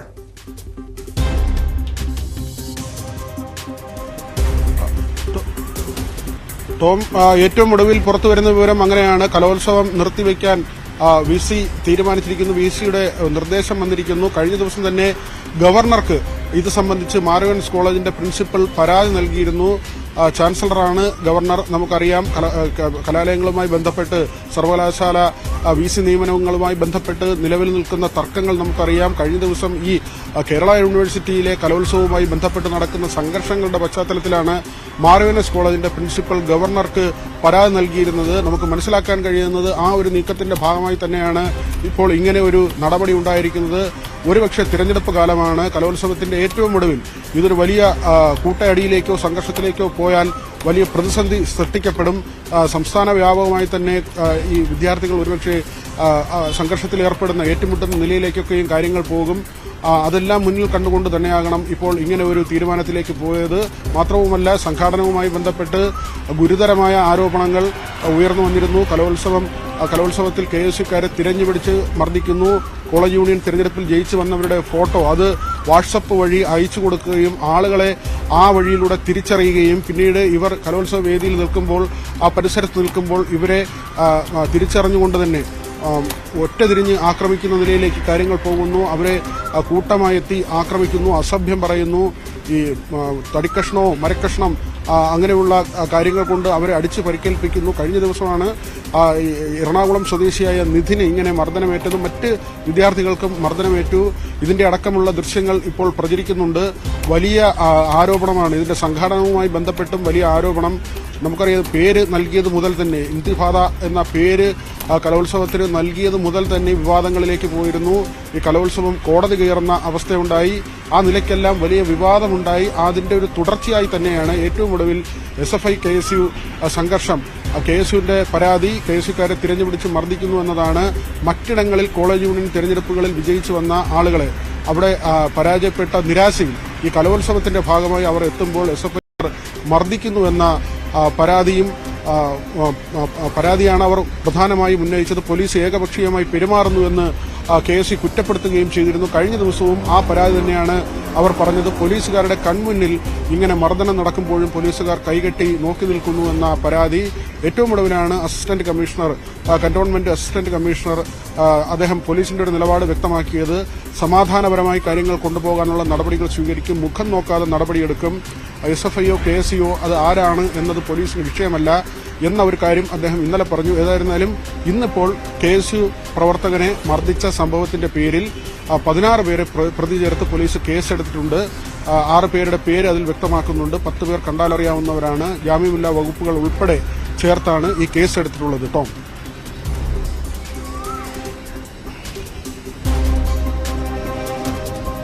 ായ കാര്യമാണ് പുറത്തുവരുന്നത്. വിദ്യാർത്ഥികളുടെ കലാവാസനകൾക്ക് അതിനെ പരിപോഷിപ്പിക്കുന്നതിന് വേണ്ടിയുള്ള ഈ കലോത്സവങ്ങൾ നടത്തേണ്ടതാണ്. പക്ഷേ നിർഭാഗ്യവശാൽ ഈ കലോത്സവ വേദികൾ കലാപവേദികളായി മാറുന്ന സാഹചര്യം ഉണ്ടാകുന്നു. ഏറ്റവും ഒടുവിൽ ഈ മത്സരം കലോത്സവം നിർത്തിവെക്കുന്ന സാഹചര്യത്തിലേക്ക് തീരുമാനത്തിലേക്ക് വന്നിരിക്കുന്നു. സമാപന സമ്മേളനം നടത്തേണ്ടതില്ല എന്നുകൂടി തീരുമാനമുണ്ട്. ഫലപ്രഖ്യാപനം ഉണ്ടാവില്ല. VCയുടെ ഇത് സംബന്ധിച്ച് കേരള സർവകലാശാല വൈസ് ചാൻസലറാണ് നിർദ്ദേശം നൽകിയിരിക്കുന്നത്. വിനോദ്, നമുക്കറിയാം, കഴിഞ്ഞ ദിവസം ഇന്നലെ തന്നെ കാര്യങ്ങൾ കൈവിട്ടു പോകുന്ന സാഹചര്യമുണ്ടായി. പോലീസിന് പോലും നിയന്ത്രിക്കാൻ കഴിയാത്ത രീതിയിൽ ഈ കലോത്സവ വേദി വലിയ കലാപവേദിയായി മാറുന്ന സാഹചര്യമുണ്ടായി. യഥാർത്ഥത്തിൽ ഇതാരുടെ ഭാഗത്താണ് ഈ വീഴ്ച ഉണ്ടായത്? സർവകലാശാല അധികൃതരുടെ ഭാഗത്ത് വീഴ്ച ഉണ്ടായിട്ടാണ്. പോലീസിനെ മാത്രം വിമർശിച്ചുകൊണ്ട് കാര്യമില്ല. ഇതൊക്കെ നിയന്ത്രിക്കാൻ സർവകലാശാല അധികൃതരും ബാധ്യസ്ഥരാണ്. ഏറ്റവും ഒടുവിൽ കാര്യങ്ങളെല്ലാം കൈവിട്ടു പോയ ശേഷമാണ് നടപടി ഉണ്ടായത്. സർവകലാശാല യൂണിയൻ ഭാരവാഹികളാണോ? അവർക്ക് കൂടി ഈ കലാപത്തിൽ ഈ പ്രശ്നങ്ങളിൽ പങ്കുണ്ടോ വിനോദ്? ടോം, നമ്മൾ ഇവിടെ എടുത്തു പറയേണ്ട മറ്റൊരു കാര്യം കൂടിയുണ്ട്. ഇങ്ങനെ സംഘർഷം ഒരു വശത്ത് നടക്കുമ്പോൾ ഇതിന്റെ വിധി നിർണയവുമായി ബന്ധപ്പെട്ട ഗുരുതരമായ ആരോപണങ്ങൾ കൂടി പുറത്തു വന്നിരുന്നു. കഴിഞ്ഞ ദിവസവും ഇന്നുമായൊക്കെയും, അതായത് ജഡ്ജസ് പണം വാങ്ങി ഇതിന്റെ സ്ഥാനങ്ങൾ നിർണ്ണയിക്കുന്നു, അല്ലെങ്കിൽ ഒന്നാം സ്ഥാനം രണ്ടാം സ്ഥാനം എന്നതൊക്കെയും പണം വാങ്ങിയാണ്, കോഴ വാങ്ങി ഇങ്ങനെയുള്ള തീരുമാനങ്ങളിലേക്ക് പോകുന്ന അത്യന്തം ഗുരുതരമായ കാര്യങ്ങൾ കൂടി ഉയർന്നു വന്നിട്ടുണ്ട്. ചില ഓഡിയോ ക്ലിപ്പുകളുണ്ട്. ഇതെല്ലാം തന്നെ അധികൃതർ പരിശോധിക്കുകയാണ്. ഇതിന്റെ വിധികർത്താക്കൾക്ക് നൽകാൻ വേണ്ടി പണം, അത് 1 ലക്ഷം രൂപ വരെയൊക്കെയും ആവശ്യപ്പെട്ടു എന്ന തരത്തിലുള്ള ചില വിവരങ്ങൾ. അങ്ങനെ അടിമുടി കലോത്സവം വിവാദത്തിലേക്ക് പോകുന്ന ഒരു സാഹചര്യമാണ്. വിധി നിർണയത്തെ ചൊല്ലിയുള്ള തർക്കം, അവിടെ കോഴ ആരോപണം, ഒരു വശത്ത് SFIക്കാർ KSUക്കാരെ മർദ്ദിക്കുന്നുവെന്ന ആരോപണം, പോലീസ് നോക്കി നിൽക്കുന്നു. 4 ദിവസമായി മർദ്ദനം തുടർന്നിട്ടും പോലീസ് നടപടിയെടുത്തില്ല എന്ന ഗുരുതരമായ ആരോപണം. രാഷ്ട്രീയമായി തന്നെ ഇത് ഉയർന്നു വരുന്ന ഒരു സാഹചര്യം. പ്രതിപക്ഷ നേതാവും മുൻ പ്രതിപക്ഷ നേതാവും ഇന്ന് കൃത്യമായി ഇക്കാര്യത്തിൽ പ്രതികരണം നടത്തിയിരിക്കുന്നു. KSU പ്രവർത്തകരെ വളഞ്ഞിട്ട് മർദ്ദിക്കുകയാണ്, കിരാതമായി സർവകലാശാലകളെ മാറ്റുന്ന ഒരു രീതിയിലേക്ക് SFI മാറുന്നു, കിരാത സംഘടനയായി മാറുന്നു. എല്ലാ കലാലയങ്ങളെയും രക്തരൂഷിതമായ ഒരു അന്തരീക്ഷം കലാലയങ്ങൾ സൃഷ്ടിക്കുന്നതിനുള്ള ഒരു നീക്കമാണ് SFI നടത്തുന്നത് എന്നൊക്കെയുമുള്ള ഗുരുതരമായ ആരോപണങ്ങൾ. പ്രതിപക്ഷ നേതാവ് പറഞ്ഞതാകട്ടെ, ഇനിയും അടിച്ചാൽ തിരിച്ചടിക്കുമെന്നൊരു വെല്ലുവിളിയാണ് പ്രതിപക്ഷ നേതാവിന്റെ ഭാഗത്തു നിന്ന് ഉണ്ടായതും. ഇങ്ങനെ വിദ്യാർത്ഥികളെ മർദ്ദിക്കുന്ന സംഭവത്തിൽ KSU സംസ്ഥാന നേതൃത്വവും കൃത്യമായ നിലപാടെടുത്തിട്ടുണ്ട്. നമുക്കറിയാം, തിരഞ്ഞെടുപ്പ് കാലമാണ്. സ്ഥാനാർത്ഥികളെല്ലാം പ്രചരണത്തിലേക്ക് ഇറങ്ങുകയും സജീവമായി കേരളം രാഷ്ട്രീയം ചർച്ച ചെയ്യുകയും ചെയ്യുന്നൊരു സമയമാണ്. ആ സമയത്താണ് ഇത്തരത്തിൽ 2 വിദ്യാർത്ഥി സംഘടനകൾ മുഖാമുഖം ഏറ്റുമുട്ടുന്ന, കൊമ്പ് കോർക്കുന്ന നിലയിലേക്ക് കാര്യങ്ങൾ പോകുന്നത്. അത് പൊതുവിൽ ഒരു തിരഞ്ഞെടുപ്പ് സമയത്ത് ശുഭകരമായ കാര്യമല്ല. മാത്രവുമല്ല, ഈ സംഘടനവും ഏറ്റുമുട്ടലും പരാതിയും മുദ്രാവാക്യം വിളികളും പ്രതിഷേധവും ഒരു വലിയൊരു യുവജനോത്സവവുമായി ബന്ധപ്പെട്ട് അതിന്റെ കലാപരമായ കാര്യങ്ങൾ നടക്കേണ്ട സമയത്ത് അതിന്റെ നേരെ മറുവശത്തുമാണ് മുദ്രാവാക്യം വിളികളും ഏറ്റുമുട്ടലുകളും തമ്മിൽ തല്ലും എന്നുള്ള നിലയിലേക്ക് കാര്യങ്ങൾ പോകുന്നു. അതിനപ്പുറത്തേക്കാണ് ഈ വിധി നിർണയവുമായി ബന്ധപ്പെട്ട കാര്യങ്ങൾ, അത്യന്തം ഗുരുതരമായ കാര്യങ്ങൾ പുറത്തുവരുന്നത്. കോഴ വാങ്ങുന്നു, പല ഇനങ്ങൾക്കും 1 ലക്ഷം രൂപ വരെ വാങ്ങി ഒന്നാം സമ്മാനം നൽകാനുള്ള തീരുമാനം എന്ന നിലയ്ക്കുള്ള ചില ഓഡിയോ ക്ലിപ്പുകൾ, ഇതെല്ലാം തന്നെ അധികൃതർക്ക് മുന്നിലെത്തിയിട്ടുണ്ട്. ഇക്കാര്യങ്ങൾ വിശദമായി പരിശോധിക്കുന്നു. ഇതിന്റെ നിജസ്ഥിതി ഉൾപ്പെടെ പരിശോധിക്കേണ്ടതുണ്ട്. പക്ഷേ അത്തരത്തിലുള്ള ഓഡിയോ ക്ലിപ്പുകൾ വന്നിട്ടുണ്ട്. അത് കൃത്യമായി അധികൃതർ പരിശോധിക്കുന്നുണ്ട്. ചില അധ്യാപകരുടെ, ഇങ്ങനെ കുട്ടികളെ നൃത്തം പഠിപ്പിക്കുന്ന അധ്യാപകർ ഉൾപ്പെടെ ഇടനിലക്കാരായാണ് ഇങ്ങനെ വിധി നിർണയത്തിൽ ഇടപെടുന്നതെന്ന വലിയൊരു വിവാദം, കോഴ വിവാദം കൂടി ഈ കലോത്സവത്തിന്റെ ഭാഗമായി ഉയർന്നു വരുന്നുണ്ട്. അങ്ങനെ അടിമുടി വിവാദത്തിലേക്ക് പോകുന്ന ഒരു കലോത്സവം, അത് ഇങ്ങനെ അവസാനിപ്പിക്കാനുള്ള തീരുമാനത്തിലേക്കാണ് ഇപ്പോൾ വൈസ് ചാൻസലർ എത്തിയിരിക്കുന്നത്. കേട്ടോ,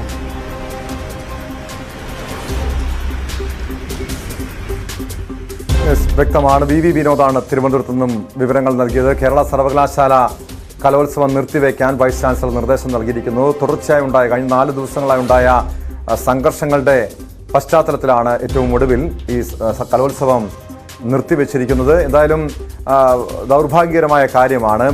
ഈ പൂർണ്ണമായും മത്സരങ്ങൾ നിർത്തിവെക്കുന്നത് മാത്രമല്ല, സമാപന സമ്മേളനവും ഉണ്ടാകുന്നില്ലെന്ന് പറയുന്നു. പക്ഷേ ഈ പ്രശ്നങ്ങൾ ഈ നിർത്തിവെക്കുന്നതുകൊണ്ട് മാത്രം പ്രശ്നങ്ങൾ അവസാനിക്കുമോ? KSU ചൂണ്ടിക്കാണിച്ചതുപോലെ പോലീസ് ഒരു വിഭാഗത്തെ SFIയെ സംരക്ഷിക്കാൻ ശ്രമിക്കുന്നു.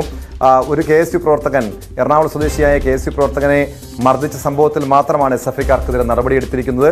കൂടുതൽ പേർ മർദ്ദനത്തിന് ഇരകളായിട്ടുണ്ട്. അവരെ, അതായത് ഈ അക്രമികളായിട്ടുള്ള SFIക്കാരെ സംരക്ഷിക്കുന്ന സമീപനം പോലീസ് സ്വീകരിക്കുന്നു എന്ന് പറയുന്നു. എന്തായാലും ഈ വിഷയത്തിൽ ശക്തമായ നടപടിയാണ് പോലീസിന്റെ ഭാഗത്തു നിന്നും ഉണ്ടാകേണ്ടത്. സ്പോട്ട് ലൈവിലേക്ക് തിരികെ എത്താം. ഇടവേളകൾ.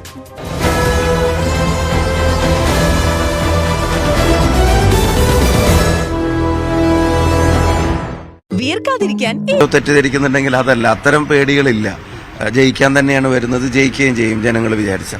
പക്ഷെ നമ്മുടെ മനസ്സിലേക്ക് പെട്ടെന്ന് വരുന്നത് എന്താ, അയ്യോ ഞാൻ പാലക്കാട് നിന്ന് പോവാണോ എന്നുള്ളൊരു ആശങ്ക പെട്ടെന്ന് വരും. അപ്പം അത് എനിക്ക് വന്നിട്ടുണ്ടെങ്കിൽ സ്വാഭാവികമായിട്ടും അവർക്കും വരും. അത് അവരുടെ സ്നേഹമാണ്. പക്ഷേ ഇങ്ങനൊരു ഉത്തരവാദിത്വം പാർട്ടി ഏൽപ്പിക്കുമ്പോൾ അതിന്റെ ഗൗരവം അവർക്ക് മനസ്സിലായി. കണ്ണീരോടെ ചേർത്ത് പിടിച്ചിട്ട് അവർ പറഞ്ഞത് ജയിച്ചിട്ട് വരണം തന്നെയാണ്. അപ്പം എനിക്കിങ്ങോട്ട് വരുമ്പോഴുള്ളൊരു കരുത്ത് അതാ. അപ്പം അവരെല്ലാവരും കൂടെ അവിടെ വന്നിട്ട് പോകുമ്പോൾ ഇവിടുന്ന് പോകണ്ടെന്ന് മാത്രം പറഞ്ഞിട്ട് വരികയാണെങ്കിൽ എനിക്കൊരു കനം കൂടിയ മനസ്സുമായിട്ടായിരിക്കും ഞാൻ ഇവിടെ വരിക. പക്ഷെ അവിടെ പോയി ജയിച്ചിട്ട് വരണം, തോക്കരുത്. അല്ലെങ്കിൽ അവിടെ നിന്നുള്ള ആൾക്കാർ, ഇന്നലെ ഇപ്പം എന്നോട് പ്രവീണേട്ടനൊക്കെ പറയുന്നു, കുറേ ആൾക്കാർ പാലക്കാട് നിന്ന് വന്നിരുന്നു. അപ്പോൾ അവർ പ്രവീണേട്ടനോടൊക്കെ പറയാണ്, ഇത്ര ഞങ്ങളുടെ ആളെ ജയിപ്പിക്കണം എന്ന് പറഞ്ഞു എന്ന് പറഞ്ഞു. അപ്പോൾ ഞാൻ പറഞ്ഞു, അവരുടെ ആ ഒരു മനസ്സാണത്. ജയിക്കണം എന്ന അവരുടെ ആ ഒരു മനസ്സുണ്ട്. അതെനിക്ക് വലിയൊരു കരുത്താണ്. എന്നാൽ ഞാൻ പോയി വരുമെന്ന് പറഞ്ഞല്ല വിട്ടേക്കുന്നത്. തോറ്റിട്ട് വരും എന്ന് പറഞ്ഞല്ല, ജയിച്ചിട്ടേ വരാവൂ എന്ന് പറഞ്ഞിട്ടാണ് വിട്ടിരിക്കുന്നത്. ഇതിന്റെ ഒരു പൊളിറ്റിക്കൽ നീഡ് അവർക്കും അറിയാലോ, ഇതിന്റെ ഒരു രാഷ്ട്രീയ ആവശ്യം. അത് തിരിച്ചറിവുള്ളവരാണല്ലോ അവരും ഇവരും. തീർച്ചയായിട്ടും ജയിക്കാൻ കഴിയും. രണ്ടുപേരുടെയും പിന്തുണ എനിക്കുണ്ടാവും. പാലക്കാടിന്റെ പ്രാർത്ഥനയുണ്ടാവും, വടകരയുടെ സ്നേഹവും പിന്തുണയുണ്ടാവും. ഇന്നലെ MK രാഘവൻ പറഞ്ഞത് രാത്രി 11:30 അദ്ദേഹത്തെ വിളിച്ചു. അദ്ദേഹം പറഞ്ഞ 1 മണിക്കെന്നാണ്. എന്നെ വിളിച്ച് കരഞ്ഞു, എങ്ങനെയും ഡൽഹിയിലുള്ളവരോടൊന്നും പറയണം, എന്നെ ഇതിൽ നിന്ന് ഒഴിവാക്കി തരണം. അങ്ങനെ ഒരു തോന്നലാണോ ആദ്യം? അല്ല, എനിക്ക് അതിന്റെ തെരഞ്ഞെടുപ്പിന്റെ റിസൾട്ടിനെ സംബന്ധിച്ചുള്ള ആശങ്കകൾ കൊണ്ടൊന്നുമല്ല. ഞാൻ KSU പ്രസിഡന്റ് ആയിരിക്കുമ്പോൾ പാലക്കാട് പോയി മത്സരിക്കാനുണ്ടായ സാഹചര്യമൊക്കെ ഓർമ്മയില്ലേ? എന്നെ സ്വീകരിക്കാൻ വന്ന പ്രകടനത്തിന് 200 ആളും അന്ന് അതിനെതിരായിട്ട് 700 ആൾ വേറെ പ്രകടനം അപ്പുറത്തുണ്ടായിരുന്നു.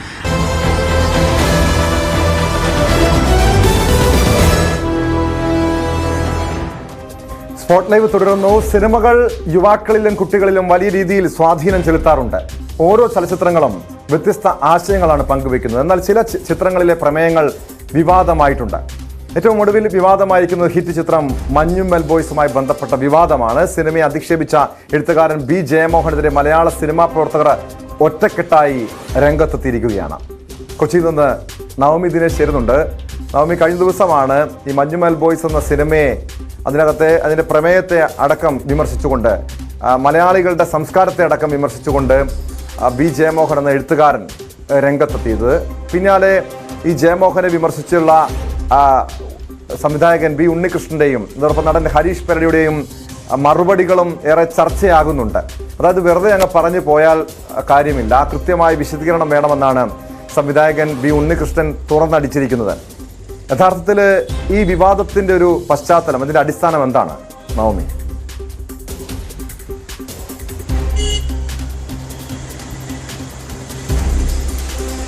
ജയമോഹൻ ഇത്തരത്തിൽ വിവാദമായ പരാമർശങ്ങൾ നടത്തുന്നത് ഇതാദ്യമായിട്ടല്ല. ഇതിനു മുൻപ് 2 തവണയും മലയാളത്തെയും മലയാളികളെയും അപമാനിച്ചുകൊണ്ട് അല്ലെങ്കിൽ വിമർശിച്ചുകൊണ്ടുള്ള പല പരാമർശങ്ങളും നടത്തിയിരുന്നു. അതിൽ ഏറ്റവും പ്രധാനപ്പെട്ട 2 എണ്ണം 50 ഇന്ത്യൻ നോവലുകൾ എടുത്താൽ അതിൽ മലയാളം ഉണ്ടാകില്ല എന്നുള്ളൊരു പരാമർശം വലിയ വിവാദം സൃഷ്ടിച്ചിരുന്നു. മറ്റൊന്ന്, വൃത്തികെട്ട ഭാഷയാണ് സംസ്കൃതം, അതിൻ്റെ ഭാണ്ഡം ചുമക്കുന്നത് മലയാളമാണെന്നുള്ളൊരു മറ്റൊരു പരാമർശവും നടത്തിയിരുന്നു. തമിഴ്നാട്ടിലെ എഴുത്തുകാരടക്കം ജയമോഹനെതിരെ പല രീതിയിലും പ്രതിഷേധം രേഖപ്പെടുത്തുകയും ഒക്കെ ചെയ്തിരുന്നു. കാരണം അദ്ദേഹം ഏറ്റവും കൂടുതൽ വിമർശിക്കുന്നത് മുസ്ലിം സ്ത്രീകളെയും മുസ്ലിം സമുദായത്തെയുമാണ്. അതിൻ്റെ ഒക്കെ രീതിയിലൊക്കെ വലിയ വിമർശനം അദ്ദേഹം നേരിട്ടിരുന്നു. അതുപോലെ 100 സിംഹാസനങ്ങൾ എന്ന അദ്ദേഹത്തിൻ്റെ മലയാള കഥ, അത് തമിഴ് കവിതയിൽ നിന്നും എടുത്തൊരു ഭാഗത്തിൻ്റെ കോപ്പിയടിയാണെന്നൊക്കെ വലിയ വിമർശനങ്ങളൊക്കെ അങ്ങനെ നിലനിന്നിരുന്നു. അതുകൊണ്ട് ഈ ജയമോഹൻ വിവാദത്തിൽപ്പെടുന്നത് ഇതാദ്യമായിട്ടല്ല. പക്ഷേ ഇത്തവണ വിവാദത്തിൽ അകപ്പെടുമ്പോൾ അതിൽ പ്രതികരണവുമായി മലയാള സിനിമ ഒറ്റക്കെട്ടായി തന്നെ വിമർശനവും ഉന്നയിക്കുന്നുണ്ട്. പക്ഷേ അതിൽ ചിലരൊക്കെ, അതായത് ചില ഈ സോഷ്യൽ മീഡിയയിലൊക്കെ ജയമോഹനെ പിന്തുണച്ചുകൊണ്ടുള്ള പല പോസ്റ്റുകളും കാണാൻ കഴിയുന്നുണ്ട്. ഇതിൽ ഏറ്റവും പ്രധാനപ്പെട്ടത് മഞ്ഞുമ്മൽ ബോയ്സ് എന്നുള്ളൊരു സിനിമയെ ആസ്പദമാക്കിയുള്ള ഒരു വിമർശനമാണ് അദ്ദേഹം തുടങ്ങി വെച്ചത്. ആ സിനിമയുടെ പ്രമേയം ഒരു കേവിൽ, ഗുണാക്കേവിൽ വീഴുന്ന, കൊടൈക്കനാലിലെ ഗുണാക്കേവിൽ വീഴുന്ന ഒരു സുഹൃത്തിനെ രക്ഷിക്കുന്ന ഒരു സുഹൃത്തിന്റെ കഥ, അത് ഒരു കൂട്ടം സുഹൃത്തുക്കളുടെ ഒരു കഥ. അത് യഥാർത്ഥത്തിൽ എറണാകുളത്തെ മഞ്ഞുമ്മലിൽ നടന്ന സംഭവമാണ്. അന്ന് വളരെയധികം വാർത്താ പ്രാധാന്യം നേടുകയും ഒക്കെ ചെയ്തിരുന്നു. ഈ ഒരു യഥാർത്ഥ സംഭവത്തെ ആസ്പദമാക്കിയാണ് P. ചിദംബരം മഞ്ഞുമ്മൽ ബോയ്സ് ഒരുക്കിയത്. ഇത് തമിഴിലും മലയാളത്തിലും തെലുങ്കിലും അടക്കം വലിയ ചർച്ചയാവുകയും സ്വീകാര്യതയൊക്കെ നേടിയിരുന്നു. ഇതിന്റെ അടിസ്ഥാനത്തിൽ 150 കോടി ക്ലബ്ബ് കടക്കുകയും ചെയ്തു മഞ്ഞുമ്മൽ ബോയ്സ്. ഈ ഒരു സാഹചര്യത്തിൽ ജയമോഹന്റെ വിമർശനം ഏറെ ചർച്ച ചെയ്യപ്പെടുന്നതിന്റെ പ്രധാനപ്പെട്ട കാര്യം, അദ്ദേഹം വിമർശിക്കുന്നത് മലയാളികളെ കൂടിയാണ്. ഈ മലയാളികൾ, പ്രത്യേകിച്ച് യുവാക്കൾ, ഇത്തരത്തിലൊരു സ്ഥലത്ത് പോകുമ്പോൾ, അത് കൊടൈക്കനാലിലായിക്കോട്ടെ, ഊട്ടി ആയിക്കോട്ടെ, മൂന്നാർ ആയിക്കോട്ടെ, ഏത് സ്ഥലത്ത് പോയാലും മദ്യപിക്കാൻ വേണ്ടിയാണ് പോകുന്നത്. അവർക്കൊരു സാമൂഹിക ബോധമോ യാതൊരുവിധ ബോധമോ ഇല്ലാതെ അവർ ആസ്വദിക്കാനല്ല, വെള്ളമടിക്കാൻ വേണ്ടിയിട്ടാണ്, കള്ളു കുടിക്കാൻ വേണ്ടിയിട്ടാണ് ഇവർ ഇത്തരത്തിൽ യാത്ര നടത്തുന്നത്. ഈ യാത്രയിൽ അവർ ഛർദ്ദിക്കുന്നു, അല്ലെങ്കിൽ ഓർക്കാനിക്കുന്നു, മറ്റുള്ളവർക്ക് ബുദ്ധിമുട്ടായിട്ടുള്ള പല പ്രവൃത്തികളും ചെയ്യുന്നു. കുടിച്ച കുപ്പിയുടെ, ബിയറിന്റെ കുപ്പികൾ വലിച്ചെറിയുന്നു. അത് ചിലത് പൊട്ടിയും പൊട്ടാതെയും ഒക്കെ റോഡിൽ കിടക്കുന്നത് കാണാം. ഇത് മൃഗങ്ങൾ ചവിട്ടുന്നു, ആനകൾ ഉൾപ്പെടെ ചവിട്ടി അവരുടെ കാലുകളിൽ ഈ കുപ്പിച്ചില്ലുകൾ പൊത്തുകയറുന്ന സാഹചര്യം ഉണ്ടായിട്ടുണ്ട്. ഒപ്പം തന്നോടൊപ്പം ഉണ്ടായിരുന്ന, അല്ലെങ്കിൽ തനിക്കറിയാവുന്ന ഒരു ഹൈക്കോടതിയിലെ ജഡ്ജി വരെ ഈ വലിയൊരു, അതായത് ഈ മലയാളികൾ എറിഞ്ഞിട്ട് പോകുന്ന കുപ്പികൾ വാരിപ്പെറുക്കി കളയുന്ന ഒരു സാഹചര്യം വരെ ഉണ്ടായിട്ടുണ്ടെന്നൊക്കെ ആ ഫേസ്ബുക്കിൽ പരാമർശം നടത്തുന്നുണ്ട്. മറ്റൊന്ന്, ഈ സിനിമകളിലെ ലഹരി അല്ലെങ്കിൽ വ്യഭിചാരമൊക്കെ അതൊരു നോർമലൈസ് ചെയ്യുന്നു. ഇതൊക്കെയാണ് മലയാള സിനിമയിൽ നടക്കുന്നത്. എന്നിട്ട് അതിനെയൊക്കെ അവാർഡ് കൊടുക്കുന്നു, അതിനൊക്കെ അംഗീകാരം നൽകുന്നു. ഇതൊക്കെ നിരോധിക്കണം.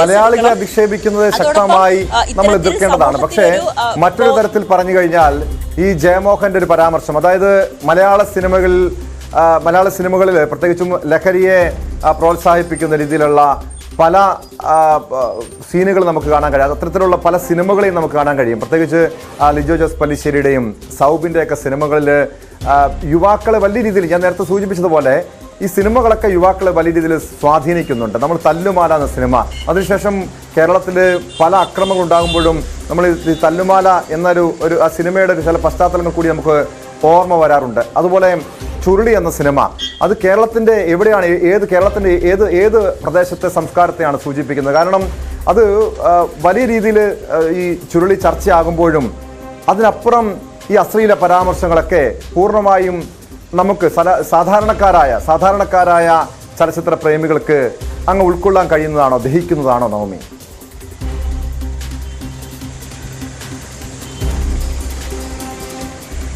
ഒരു സമയത്ത് മലയാള സിനിമ അതിൻ്റെതായിട്ടുള്ള രീതിയിലൊക്കെ ആയിരുന്നു എടുത്തിരുന്നത്. അതായത് ഒരു അപ്പർ ക്ലാസ് രീതിയിലുള്ള, അല്ലെങ്കിൽ നമുക്കൊട്ടും എന്താ പറയുക, ദഹിക്കാൻ കഴിയാത്ത തരത്തിലുള്ള അല്ലെങ്കിൽ വേറൊരു തരത്തിലുള്ളൊരു മോഡൽ സിനിമയായിരുന്നു ഒരു സമയത്ത് ഇറങ്ങിയത്. പക്ഷെ അതിനുശേഷം റിയലിസ്റ്റിക് സിനിമകൾ എന്നുള്ളൊരു വിഭാഗത്തിലേക്ക് വരുമ്പോഴാണ് ഈ ഇത്തരത്തിലുള്ള ഈ തെറിവിളികളായിക്കോട്ടെ, അല്ലെങ്കിൽ മദ്യപാനം, ലഹരിയുടെ ഉപയോഗമൊക്കെ പരസ്യമായി കാണിക്കുന്ന ഒരു തരത്തിലുള്ള സിനിമകൾ എത്തുമ്പോൾ അതിനെല്ലാം റിയലിസ്റ്റിക് സിനിമകൾ എന്നൊരു വിഭാഗത്തിൽപ്പെടുത്തിയാണ് മലയാളികൾ കാണുന്നത്. അതൊക്കെ പലരും അംഗീകരിക്കുകയും ചെയ്തിട്ടുണ്ട്.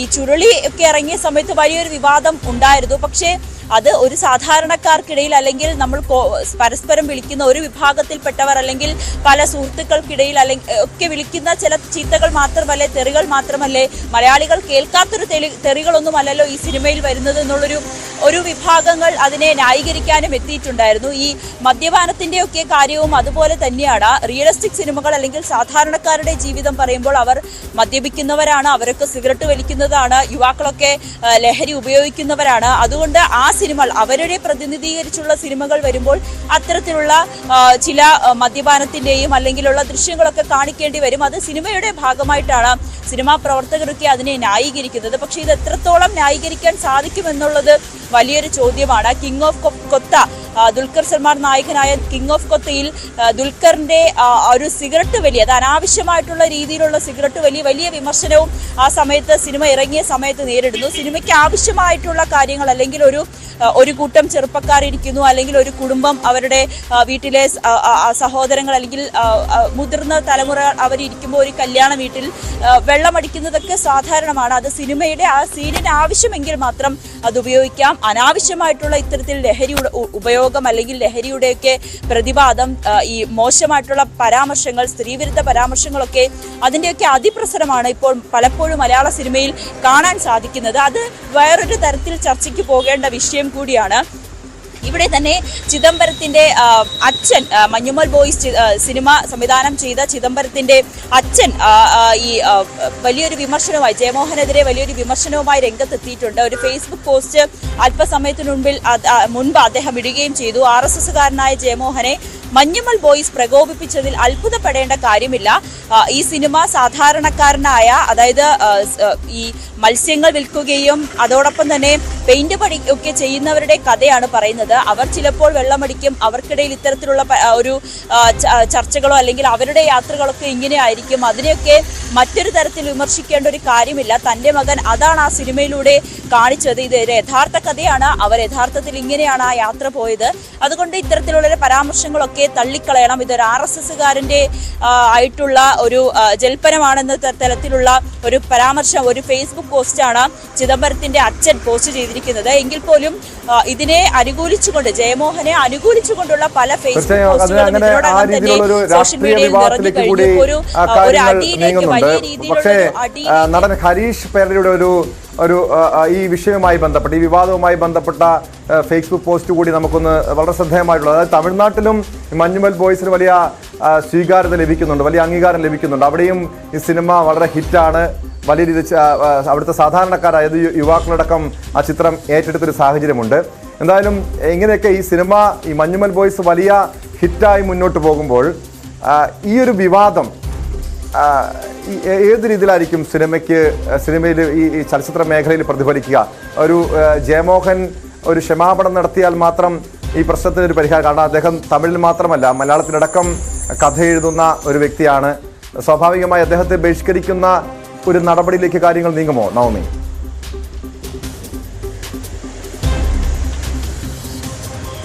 ഞാൻ നേരത്തെ സൂചിപ്പിച്ചതുപോലെ തന്നെ ജയമോഹൻ ഇത് ആദ്യമായിട്ടല്ല ഇത്തരത്തിൽ മലയാളികളെയും മലയാളത്തിനെയും ഒക്കെ മോശമായിട്ടുള്ള രീതിയിലുള്ള പരാമർശങ്ങളും വിമർശനങ്ങളും നടത്തുന്നത്. തമിഴ്നാട്ടിലടക്കം ജയമോഹനെതിരെ എഴുത്തുകാരുടെ ഒരു സംഘടന തന്നെ വലിയ പ്രതിഷേധം ഇതിനു മുൻപുള്ള വിഷയങ്ങളിലുമൊക്കെ അദ്ദേഹത്തിന്റെ എഴുത്തിനെയും വിമർശനങ്ങളെയൊക്കെ ഉന്നയിച്ചുകൊണ്ട് പ്രതിഷേധിച്ചിട്ടുണ്ട്. അതുകൊണ്ട് ജയമോഹനെ സംബന്ധിച്ച് ഇത്തരമൊരു വിമർശനം അല്ലെങ്കിലുള്ള ഒരു പരാമർശങ്ങളൊന്നും ആദ്യമായിട്ടല്ല. ഇനിയും അദ്ദേഹത്തിൽ നിന്നും ഇത്തരത്തിലുള്ള പരാമർശങ്ങൾ ഇനിയും നമുക്ക് പ്രതീക്ഷിക്കാം. അതും അവിടെ തമിഴ്നാട്ടിലുള്ളവർ ഒക്കെ ഒന്നടങ്കം ഈ സിനിമയെ സ്വീകരിച്ചു കഴിഞ്ഞു. കമൽഹാസൻ അടക്കം MK സ്റ്റാലിൻ അടക്കം ഈ സിനിമ ഉദയനിധി സ്റ്റാലിൻ അടക്കം ഈ സിനിമയിലെ അണിയറ പ്രവർത്തകരെ കാണുകയും അവരോടൊപ്പമുള്ള ദൃശ്യങ്ങൾ പങ്കുവെക്കുകയും അവരുടെ ഈ സിനിമയെ സംബന്ധിച്ചുള്ള വലിയ അഭിനന്ദനങ്ങളൊക്കെ നൽകുകയും ചെയ്തു. അതുകൊണ്ട് ഇത് ജയമോഹന്റെ ഇത്തരത്തിലുള്ളൊരു പരാമർശം ഇനി എങ്ങനെയായിരിക്കും മുന്നോട്ട് പോവുക എന്നാണ് നോക്കിക്കാണേണ്ടത്. എന്തായാലും ജയമോഹന്റെ ഇത്തരത്തിലുള്ളൊരു പരാമർശത്തിനെതിരെ വി ഉണ്ണികൃഷ്ണന്റെ പ്രതിഷേധത്തിനും വിമർശനത്തിനും പിന്നാലെ വി ഉണ്ണികൃഷ്ണനെ പിന്തുണച്ചുകൊണ്ട് നിരവധി പേർ എത്തുകയും ചെയ്തിട്ടുണ്ട്. ഹരീഷ് പേരടി അടക്കം പറയുകയും ചെയ്തു. തമിഴ്നാട്ടിലേക്ക് ചെന്നൈയിലേക്ക് ചെന്നപ്പോൾ ഒരുപാട് പേരാണ് ഈ സിനിമയെക്കുറിച്ചും ഈ സിനിമയിൽ പ്രവർത്തിച്ച കുട്ടികളെക്കുറിച്ചുമൊക്കെ ചോദിച്ചത്. അതുതന്നെയാണ് മലയാള സിനിമ മറ്റൊരു തരത്തിലേക്ക് അല്ലെങ്കിൽ തമിഴ്നാട്ടിലും തെലുങ്കിലുമൊക്കെ വലിയ സ്വീകാര്യതയോട് പോകുമ്പോൾ അതിനെ നല്ല രീതിയിൽ മാത്രം നോക്കിക്കാണുക എന്നത് മാത്രമാണ്. ഇത്തരത്തിലുള്ള വിമർശനങ്ങളൊക്കെ നമ്മൾ എത്രമാത്രം മുഖവിലേക്ക് എടുക്കണം എന്നതാണ് ഇനി നോക്കേണ്ടത്. തീർച്ചയായും നവമി സൂചിപ്പിച്ചതുപോലെ